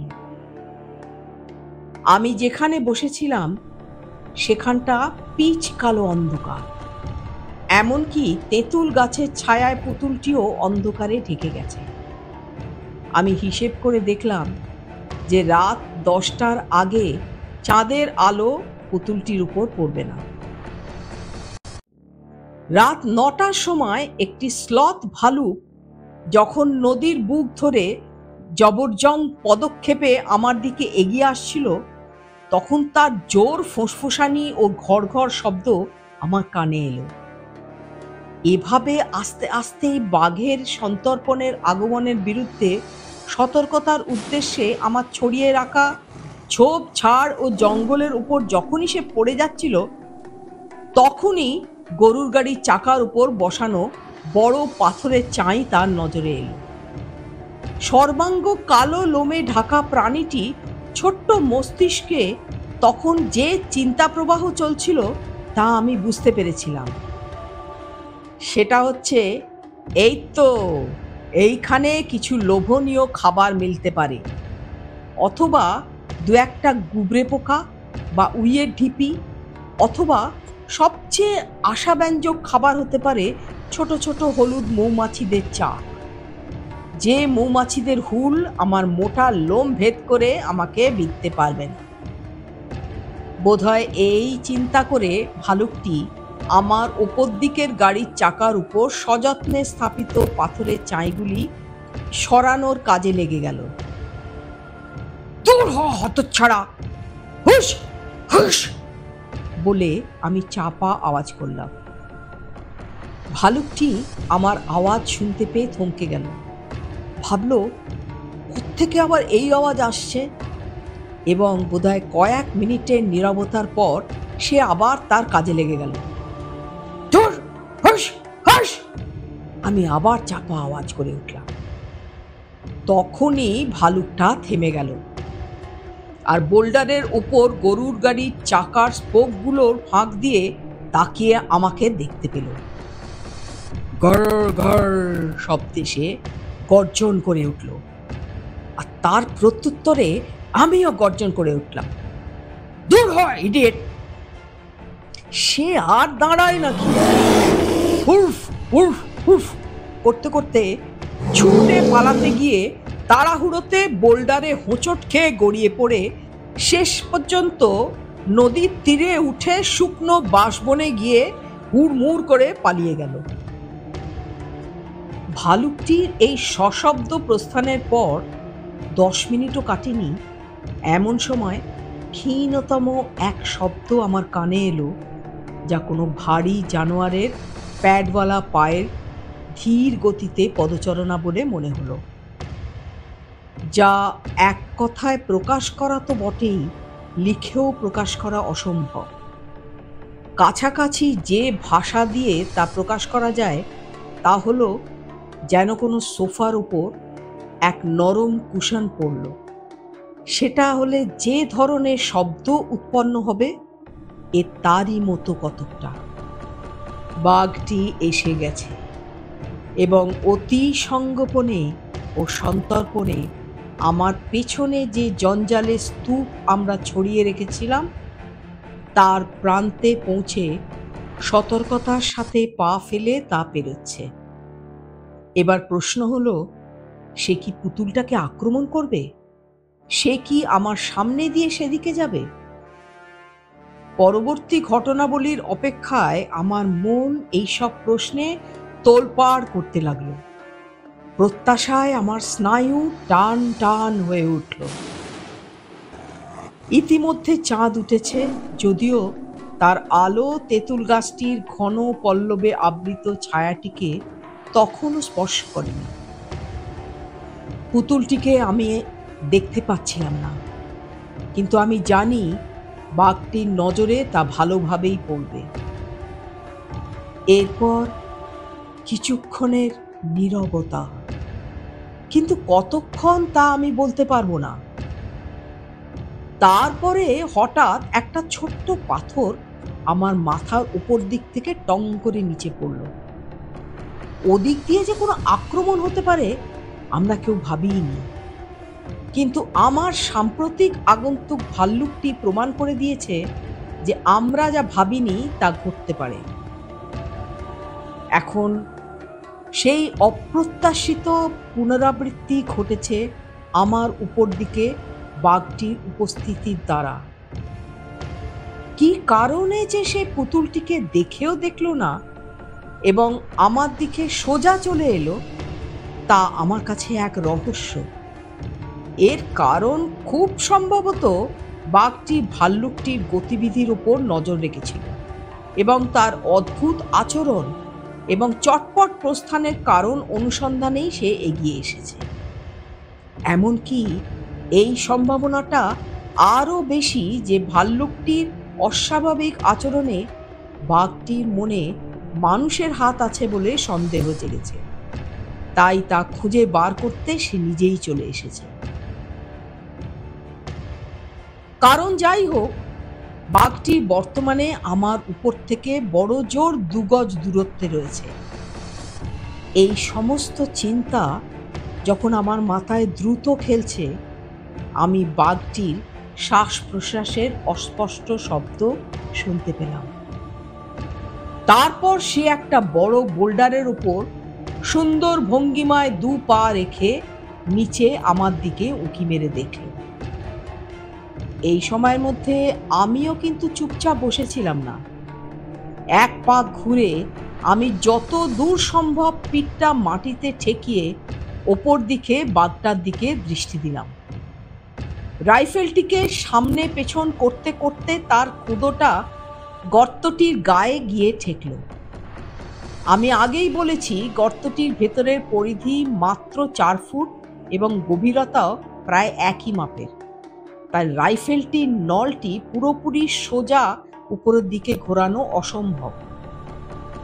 এমতো অবস্থায় বড় জোর গর্তের দিকে নিচে কুদো ঠেকিয়ে 60 ডিগ্রির কিছু বেশি এক কোণে রাইফেলের নলটা রাখা গেল। কিন্তু দুর্ভাগ্যবশত বাঘটির অবস্থান সেদিকে ছিল না। সে দাঁড়িয়েছিল আমার পেছনে, অর্থাৎ রাইফেলের কুদোটি যেখানে গর্তটির দেয়ালে ঠেকে গিয়েছিল ঠিক তার উপরে। তারপর ঘটনা দ্রুত ঘটতে থাকলো। ভাল্লুকটি যেভাবে আচরণ করেছিল বাঘটির প্রতিক্রিয়া মোটেই সেরকম ছিল না। আমার মাথার উপরে তার অস্পষ্ট অবয়ব প্রবলভাবে মোচড় খেয়ে ও কুঁচকিয়ে ভয়ঙ্কর গর্জন করে উঠল। গুহার মতো তার বুক ভরা নিঃশ্বাস নিয়ে সে পর পর জোর গলায় ডেকে উঠল এবং গাড়ির চাকার উপর শুয়ে পড়ে কাঠের স্পোকের ভেতর দিয়ে সে সামনের থাবা বাড়িয়ে আমাকে ছিঁড়ে ফেলার চেষ্টা করল। আমি জানি আমাকে ছুঁতে পারলেই সে তার নখ দিয়ে আমার মাথা ও মুখ ফালাফালা করে দেবে, তাই যত দূর সম্ভব আমি আমার সমস্ত শরীর নিচে নামিয়ে আমি পাগলের মতো কোনো ক্রমে রাইফেলের নলটা তার দিকে তাক করার চেষ্টা করে যেতে লাগলাম। এত সমস্ত ঘটনা কয়েক সেকেন্ডের মধ্যে ঘটে গেল। বাঘটি ভয়ঙ্কর গর্জন করতে করতে চাকার মাঝে আরো একটু এগিয়ে এলো। রাইফেলের নল তখন তার কাঁধে ঠেকেছে, আর তখনই আমি রাইফেলের গোড়া টিপে দিলাম। সেই বদ্ধ জায়গায় প্রচন্ড শব্দে বিস্ফোরণ হলো, তাতে আমার কানে তালা পড়ে যাওয়ার মতো। ভয়ঙ্কর গর্জন করতে করতে বাঘটি পেছন দিকে লাফ মেরে পড়ল, আর পরবর্তী আধ মিনিট সে যন্ত্রণায় গা হিম করা গর্জন করতে করতে পাথরের চাই, গাড়ির চাকা, এমনকি বালি পর্যন্ত কামড়াতে থাকলো। তারপর তাকে আমি আবর্জনার উপর আছাড় খেতে শুনলাম। কয়েকবার পড়ে আবার উঠে শেষ পর্যন্ত সে নদীর তীরে ঝোপে গিয়ে আছাড় খেল। তখনও সে গর্জন করছিল এবং আরো 15 মিনিট ধরে সে গর্জন করে চলল এবং পরে টলতে টলতে জঙ্গলের ভেতর চলে গেল। অবশেষে জঙ্গলের ওপর সম্পূর্ণ ও গভীর নীরবতা নেমে এলো। খানিক আগে যে প্রচন্ড গর্জন ও বিশৃঙ্খলা সৃষ্টি হয়েছিল তাতে জঙ্গলের সমস্ত প্রাণী, এমনকি কীট পতঙ্গেরাও চুপ করে থাকাটা নিরাপদ মনে করেছিল এবং ভয় কাটলে আবার তাদের নিরাপদ আশ্রয় থেকে বেরিয়ে আসাটাই বুদ্ধিমানের কাজ বলে বিবেচনা করেছিল। এইভাবে কয়েক ঘন্টা কেটে গেল। রাত 1টার সময় পাহাড়ের উপর থেকে জোরে হাওয়া উঠল আর সারা আকাশ জুড়ে কালো কালো ঝোড়ো মেঘ হাওয়ার আগে ছুটে এসে চাঁদকে পুরোপুরি ঢেকে ফেলল। এর একটু পরেই দূরে পশ্চিম দিকের পর্বতমালার উপরে বৃষ্টিপাতের শব্দ আমার কানে এলো। কিছুক্ষণ যেতে না যেতেই বড় বড় বৃষ্টির ফোঁটা চাকা স্পোকের ফাঁক দিয়ে আমার উপর পড়তে লাগলো। এরপর শুরু হলো প্লাবন, যা কেবল গ্রীষ্মমণ্ডলীয় দেশে, বিশেষ করে ঘন জঙ্গলময় অঞ্চলেই দেখা যায়। বৃষ্টিতে আমি সম্পূর্ণ ভিজে গেলাম এবং গর্তটার চারপাশ দিয়ে জল গড়িয়ে পড়তে লাগলো। তা দেখে আমার হঠাৎ খেয়াল হলো যে একটু পরেই শুকনো নদীতে চারিদিকের শতাধিক শাখা নদী দিয়ে প্রবল বেগে জল নামতে নামতে বান ডাকবে, আর আমি গর্তে সিটিয়ে থাকা ইঁদুরের মতো ডুবে মরব। অত্যন্ত উত্তেজিত হয়ে তড়াক করে উঠে আমার সমস্ত শক্তি দিয়ে পিঠে চাকা লাগিয়ে ওপর দিকে ঠেলে তোলবার চেষ্টা করতে লাগলাম, কিন্তু চাকাটিকে এক চুলও নড়াতে পারলাম না। আমার সহকারীরা বাঘের হাত থেকে আমাকে বাঁচানোর জন্য কাজটা যে অত্যন্ত ভালোভাবেই করেছে তা বুঝতে পারলাম।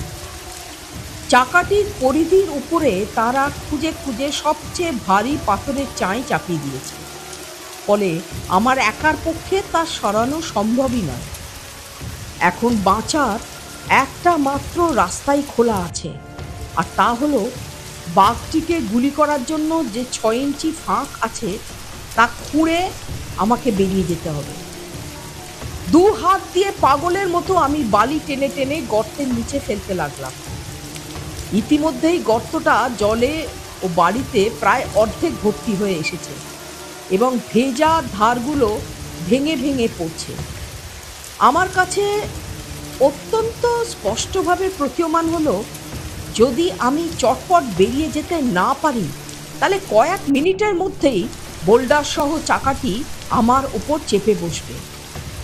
গর্ত খুঁড়তে খুঁড়তে যখন বুঝতে পারলাম যে আমার বেরিয়ে যাওয়ার মতো ফাঁক তৈরি হয়েছে, তখন রাইফেলটি স্পোকের ফাঁক দিয়ে গলিয়ে চাকার উপরে রাখলাম এবং পর মুহূর্তে কাদার মধ্যে এঁকে বেঁকে পাকাল মাছের মতো বহু কষ্টে গর্তের বাইরে বেরিয়ে এলাম। বৃষ্টি তখনও প্রবল বেগে পড়ছে। বাঘটা কত দূরে বা কোন দিকে গেছে সেসব ধারণা আমার ছিল না, তাই রাইফেলটি বাগিয়ে ধরে প্রথমেই আমি পুতুলটিকে নদীর বুক থেকে তুলে উঁচু পাড়ে রেখে দিলাম।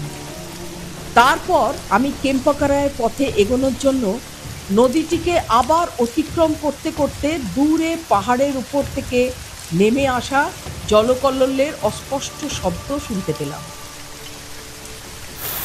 কয়েক মিনিটের মধ্যে 3 ফুট উঁচু ফেনায়িত জলরাশি এসে গেল। সেই ফেনায় কি না ছিল, কাঠের গুঁড়ি, উৎপাটিত গাছ, মরা বাঁশ, আরও কত কি সেই জলরাশি বয়ে নিয়ে যাচ্ছে। চাকার কাছে গিয়ে তাকে ডুবিয়ে দিয়ে বোল্ডার সহ সেটাকে প্রবল বেগে নিচের দিকে ভাসিয়ে নিয়ে গেল। 5 মিনিটের মধ্যেই সেই শুকনো নালা 4 ফুটেরও বেশি গভীর এক দুর্বার নদীতে পরিণত হলো। যেভাবে নিজের প্রাণ বাঁচালাম সেজন্য মনে মনে নিজেকেই ধন্যবাদ দিতে দিতে আমি কেম্পাকারাইয়ের পথ ধরলাম। বৃষ্টির ঝমঝম শব্দ ছাড়া আর কোনো শব্দই কানে আসছিল না। চারিদিকে ভীষণ অন্ধকারের মধ্যে টর্চ আলো ফেলতে ফেলতে আমি এগোতে লাগলাম। এর উপর আবার মাটি পিছল এবং পায়ে রাবার সোল জুতো থাকায় কাদা মাটিতে পা ভীষণভাবে হড়কেও যাচ্ছিল। আমাকে আরও 3টে নদী পেরোতে হলো। যদিও সেগুলো ছোট ছোট, তবুও তাদের স্রোত ছিল তীব্র। কেম্পাকারাইতে পৌঁছানোর মাঝামাঝি পথে আমার দিকে এগিয়ে আসা একটি আলো দেখতে পেলাম। একটু পরেই দেখলাম রঙ্গ ও বায়রা গ্রামের কয়েকজন সাহসী লোককে সঙ্গে করে আলো নিয়ে এগোচ্ছে। জল বাড়লে আমি যে বিপদের মুখে পড়ব তা তারা উপলব্ধি করেছিল, তাই মানুষ খেকো বাঘটির মুখোমুখি হওয়ার ঝুঁকি নিয়েও তারা আমাকে উদ্ধার করতে যাচ্ছিল। পরদিন উজ্জ্বল সূর্যালোক বৃষ্টি ভেজা বনের উপর ঝলমল করে উঠল। গত রাত্রের আমার দুঃসাহসিক অভিযানের জায়গায় আমরা গিয়ে দেখলাম সমস্ত নদীগুলোই প্রচণ্ড বেগে বইছে। যদিও জল 2 ফুটের বেশি নয়, সে জায়গাটিতে গরুর গাড়ির চাকার কোনো চিহ্নই আমরা দেখতে পেলাম না। প্রচণ্ড জলের তোড়ে তার নিচের দিকে গিয়ে সম্ভবত পাথরের আঘাতে ভেঙে টুকরো টুকরো হয়ে গেছে। সেই নদীর 2 পাড় আমরা তন্ন তন্ন করে খুঁজলাম, কিন্তু বাঘের কোনো চিহ্নই দেখতে পেলাম না। গত রাত্রের বাড়িপাত, সব রক্তচিহ্ন বা বাঘের পায়ের ছাপ পুরোপুরি মুছে দিয়েছে। 2 ঘন্টা পর হতাশ ও অবসন্ন মনে আমরা কেম্পুকারাইতে ফিরে গেলাম। সেখানে বাঘের খবর পাওয়ার আশায় আরও 3 দিন আমি রয়ে গেলাম, কিন্তু কোনো খবর না পেয়ে হতাশ হলাম। রঙ্গ ও বায়রা দুজনের মতই হলো যে বাঘটা রাইফেলের গুলিতে জখম হয়ে মারা গেছে, কিন্তু আমার বিশ্বাস ভিন্ন ধরনের। কারণ আমি তো জানি পুরোপুরি লক্ষ্য স্থির করতে না পেরে আমি আন্তাবড়ি গুলি চালিয়েছিলাম। বাঘটিকে মারার জন্য নেওয়া আমার ছুটি শেষ হয়ে গিয়েছিল। তাই রঙ্গ ও বায়রাকে পরবর্তী ঘটনাবলী পর্যবেক্ষণ করে আমাকে টেলিগ্রাম করার জন্য সেখান থেকে যেতে বললাম। টেলিগ্রাম করার জন্য তাদের প্রথমে পেন্নাগ্রাম যেতে হবে, সেখান থেকে ধর্মপুরীর টেলিগ্রাফ অফিসে গিয়ে আমাকে টেলিগ্রাম করে আমার উত্তর আসা পর্যন্ত অপেক্ষা করতে হবে। ব্যাঙ্গালোরে ফিরে যাওয়ার 10 দিন পর রঙ্গ ও বায়রার করা সেই প্রত্যাশিত টেলিগ্রাম এলো।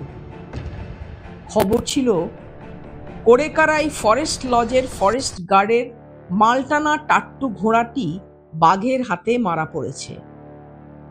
হিসেব করে দেখলাম আমি কেম্পকারাই পৌঁছতে পৌঁছতে ঘটনার 4 দিন অতিক্রান্ত হয়ে যাবে। তাই ফিরতি টেলিগ্রামে তাদের জানিয়ে দিলাম যে তারা যেন কেম্পকারাই ফিরে যায় এবং পরবর্তী ঘটনাবলীর জন্য অপেক্ষা করে। কোনো ঘটনা ঘটলে তা যেন সেই দিনই আমাকে জানানো হয়। আরও 6 দিন কেটে যাওয়ার পর আমি দ্বিতীয় টেলিগ্রামটি পেলাম। তাতে জানানো হলো মোরাবপুর গ্রাম থেকে সোপথি যাওয়ার পথে চিনান নদীর বুকে গরুর গাড়ির সারি একটা গাড়োয়ানকে বাঘটি আক্রমণ করেছিল। নিঃসন্দেহে এটা সেই মানুষ খেকোটির কাজ। 1 ঘন্টার মধ্যেই আমি আমার মোটর গাড়িতে ধর্মপুরীতে গিয়ে আমার 2 সহকারীকে তুলে নিলাম।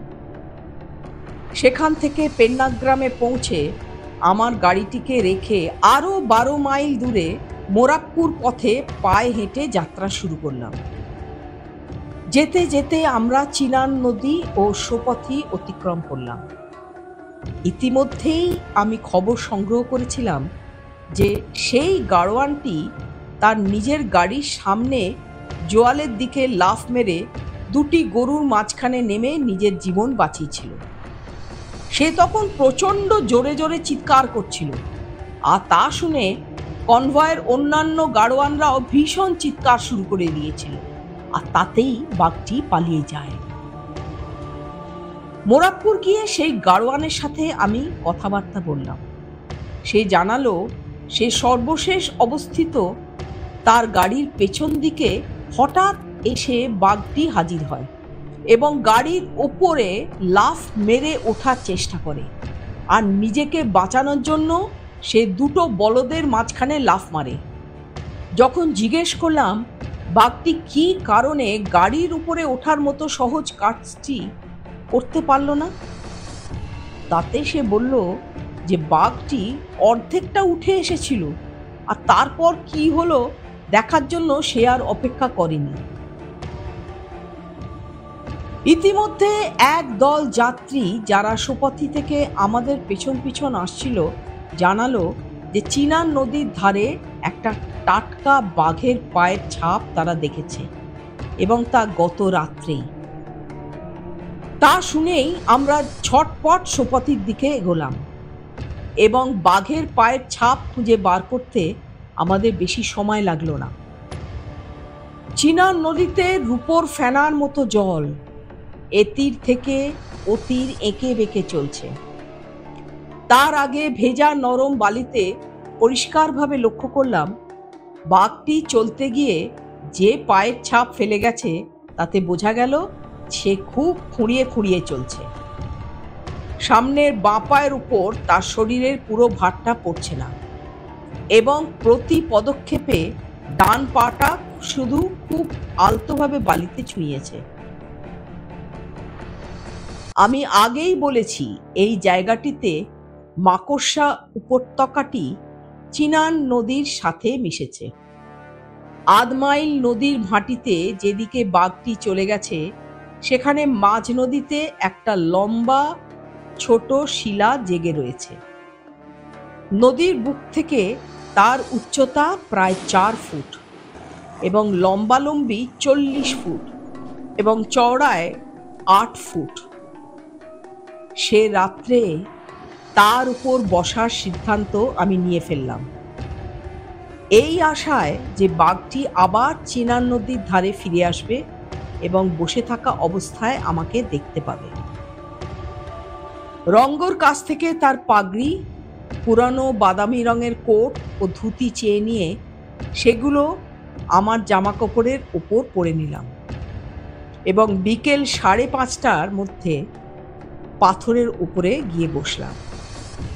রঙ্গ ও বায়রা দুজনে একা একা মোরগপুর ফিরে যেতে ভয় পেল, তাই তারা এই অঞ্চলে জন্মানো বিশাল বিশাল মুথি গাছের একেবারে উঁচু 2 ডালের ফাঁকে আরাম করে দুজনে যাতে নিরাপদে রাত কাটাতে পারে সেই জন্য চড়ে বসল। এই সময় রাত ছিল অন্ধকার। এই জায়গায় চিনান নদী প্রায় 100 গজ চওড়া, তাই শিলাখণ্ডটি থেকে আমি রাতের অন্ধকারে চিনারের সাদা বালির উপর তারার আলোর ক্ষীণ প্রতিফলনের উপর নির্ভর করে যে কোনো দিক থেকে বাঘটা আসুক না কেন তাকে দেখতে পাবো এই আশা রাখলাম।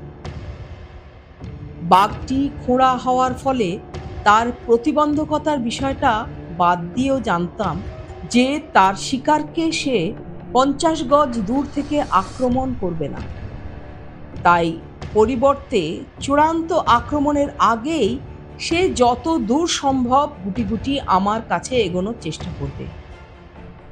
রাইফেলের সাথে ফিট করা টর্চটা ঠিকঠাক আছে কিনা পরীক্ষা করে আমি সযত্নে .405 রাইফেলে কার্তুজ ভরে নিলাম ও আমার ডান দিকে তৈরি অবস্থায় শুইয়ে রাখলাম তাকে, যাতে বাঘটির নজরে না পড়ে। নিরাপত্তার বাড়তি উপকরণ হিসেবে আমি .12 বোরের দোনলা জেফ্রিটিও সঙ্গে এনেছিলাম। তার বাঁ নলে এলজি বুলেট ও ডান নলটিতে লেথাল বল পুড়ে আমি সেটাকে আমার ডান দিকে পাথরের ওপর শুইয়ে রাখলাম। সে রাত্রির জন্য সাথে নিয়েছিলাম 1 ফ্লাস্ক চা, কয়েকটি চাপাটি যা ভোরের দিকে খিদে পেলে খাবো, এবং আমার পাইপটা সঙ্গে ছিল। এছাড়া নিয়েছিলাম আমার লং কোটটি, যেটাকে গদির মতো ব্যবহার করে তার উপর বসবো বলে, এবং খুব ঠান্ডা পড়লে গায়ে দিয়ে দেব। বনের প্রাণী ও পক্ষীকুল বিভিন্ন প্রকার ধ্বনি করে দিনটিকে বিদায় জানালো, আর নিশাচর প্রাণী ও পক্ষীকুল তাদের কর্কশ ও ভুতুড়ে ডাক ডেকে রাত্রিকে স্বাগত জানাতে লাগলো। 7:30, তার মধ্যে চারিদিক অন্ধকারে ঢেকে গেল, আর তারার আলোয় আমার চারদিক চিনারের সাদা বালি দেখে মনে হলো যেন আমি এক দ্বীপে এসে বসে রয়েছি। রাত 9টার ঠিক পরই মড়মড় করে কিছু ভাঙার জোর শব্দ পেলাম। একটু পরই একটা দাঁতাল হাতি নদীর পাড় থেকে নেমে বালির উপর দিয়ে হেঁটে আমি যে পাথরটায় নিশ্চল হয়ে বসেছিলাম তার কাছ দিয়ে চলে গেল। একটু এগোতেই সে বায়ুস্রোতে আমার বহিত গন্ধ পেল। পেয়েই সুরটি আছাড় মেরে এমন এক অদ্ভুত শব্দ করলো যেন কেউ কোনো দস্তার চাদরকে আধা আধি করে মুড়ে দিচ্ছে। তারপর সে আমার দিকে ঘুরে বেশি করে গন্ধ শুকলো আর তড়িঘড়ি ছুটে গিয়ে নদীর তীরে উঠে জঙ্গলে মিলিয়ে গেল। গুন্ডা হাতি না হলে এটাই হলো জঙ্গলি হাতির স্বাভাবিক আচরণ। সূর্যাস্তের পর থেকে যেমন আমার চারিদিকে নজর রাখছিলাম, রাত 11টাতেও তা চালিয়ে যেতে লাগলাম। তারপরেই নিচে আমার বাঁদিকে প্রায় অর্ধেক পেছনে আমি যেন একটা নড়াচড়া লক্ষ্য করলাম। আরো বেশি করে নজর করেও আমি আর কিছুই দেখতে পেলাম না। না, আরো অপেক্ষা করা যাক। নদীর বালির ফিকে সাদা রঙের উপর যেন কিছু একটা কালো ছোপের মতো মনে হচ্ছে কি। আমি অন্যদিকে তাকিয়ে আবার সেই কালো ছোপটি যেখানে দেখেছিলাম সেদিকে ভালো করে নজর করলাম। আশ্চর্য, সেটা সেখানে নেই। আমি ভাবলাম, আচ্ছা মজার ব্যাপার তো, আমার চোখ কি আমার সাথে মজা করছে নাকি? নাকি তাকিয়ে থাকতে থাকতে আমার চোখ দুটো ক্লান্ত হয়ে পড়েছে। খুব নজর করতে আমি আবার সেটাকে দেখতে পেলাম। প্রথমে যেখানে দেখেছিলাম তার থেকে সেটা এখন আমার আরো কাছে এসে গেছে।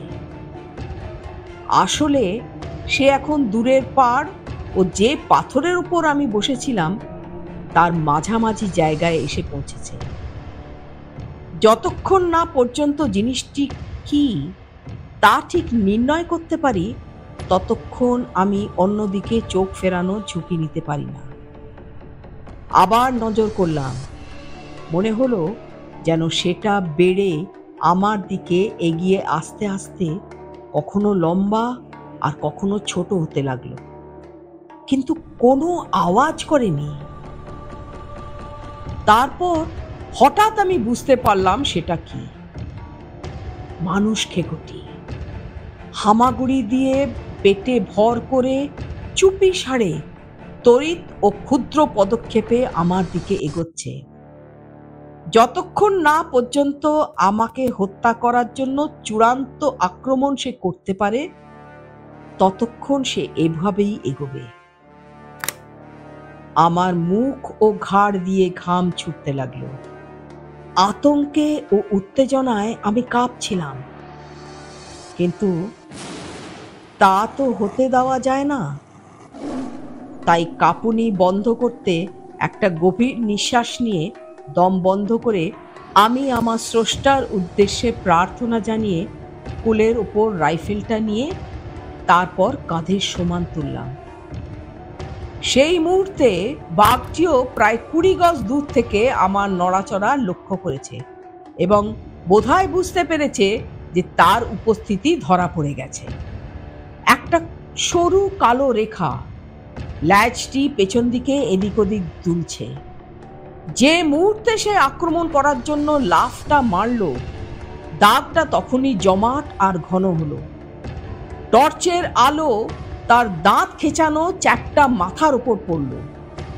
লাফ মারার ঠিক পূর্ব মুহূর্তে আমার রাইফেল গর্জে উঠল। আমার গুলি খেয়ে সে উঠে সামনের দিকে লাফ মেরে এলো।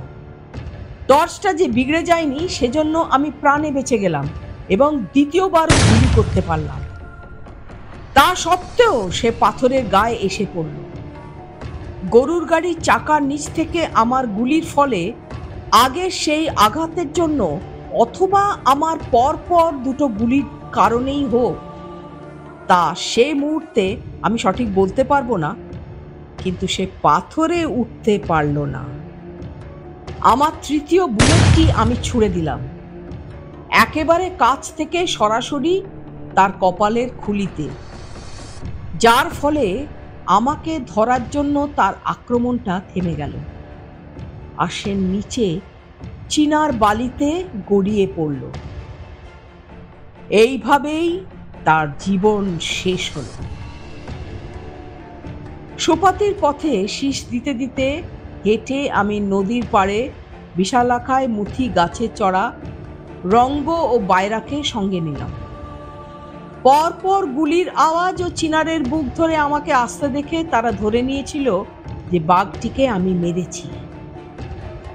পরদিন সকালে আগের রাত্রের জায়গায় গিয়ে দেখলাম যে সেটি একটি অতি সাধারণ আকৃতির রোগাটে পুরুষ বাঘ। 17 দিন আগে গরুর গাড়ির চাকার নিচ থেকে আমার ছোঁড়া গুলি, যা আমি ভেবেছিলাম তার চেয়ে অনেক বেশি তার ক্ষতি করেছে। দেখলাম সেই গুলি তার ডান কাঁধে ঢুকে হাড়কে টুকরো টুকরো করে বেরিয়ে গেছে। কিন্তু এই আঘাতটি ভালো অবস্থায় ছিল এবং আমি নিঃসন্দেহ যে কালক্রমে তার ঘাটি সেরে উঠত, যদিও সে চিরজীবনের মতো পঙ্গু হয়ে যেত। আগের রাত্রে আমার প্রথম গুলিটা তার হাঁ মুখের মধ্যে ঢুকে গলা ফুঁড়ে বেরিয়ে একটা বিরাট হায় সৃষ্টি করেছে। দ্বিতীয় গুলিটা তার বাঁ কাঁধে পেছনে লেগে নিচের দিকে তার ফুসফুস ভেদ করে বেরিয়ে গেছে। এর পরেও সে এগিয়েছিল। আমার তৃতীয় ও শেষ গুলিটাই তার সামনের দিকের মাথার খুলিতে ঢুকে তার মস্তিষ্কে ছিন্ন ভিন্ন করে তার দুর্দমনীয় মেজাজকে থামাতে সক্ষম হয়েছিল। কিন্তু কি কারণে সেই বাঘটি নরখাদক হলো, এই কঠিন হিয়ালি সমাধান সমস্ত শিকারী খোঁজার চেষ্টা করেন। তা সে নরখাদক বাঘই হোক বা নরখাদক চিতাবাঘই হোক, তিনি কারণটি খোঁজেন শুধু তার নিজের জন্য নয়, জনসাধারণের শিক্ষার জন্যও বটে। এবং এই পশুটিও সেই অপরিবর্তনীয় নিয়মের ব্যতিক্রম নয়। তা হল মনুষ্য প্রজাতি তার মানুষ খেকো হওয়ার কারণ। তার ডান পায়ের নিচের দিকে একটা পুরনো বুলেটের আঘাত ছিল, যে আঘাতটি বছরখানেক আগের বা তারও বেশি আগের কোনো মাস্কেট বা বন্দুকের গুলিতে সৃষ্টি হয়েছে এবং যার চ্যাপ্টা শীষের গোল গুলিটি তার কুনুইয়ের নিচে গেঁথে গেছিল। এই শীষের গুলিটি তার সেই সবচেয়ে কার্যকরী অস্থিসন্ধিতে গিয়ে শুধু তাকে অবর্ণনীয় যন্ত্রণাই দেয়নি, উপরন্তু তার স্বাভাবিক খাদ্য বনের পশু বা গরু মোষ শিকার করার ক্ষেত্রে তার প্রয়োজনীয় গতি ও চলাফেরায় প্রচণ্ডভাবে ব্যাহত করেছে। তার শিকার করার সবচেয়ে কার্যকরী অঙ্গ, তার ডান পা, দুর্বল হয়ে গেছে। নিঃসন্দেহে একমাত্র এই কারণেই সে খেয়ে বাঁচার জন্য মানুষকে খাদ্য হিসেবে বেছে নিতে বাধ্য হয়েছে।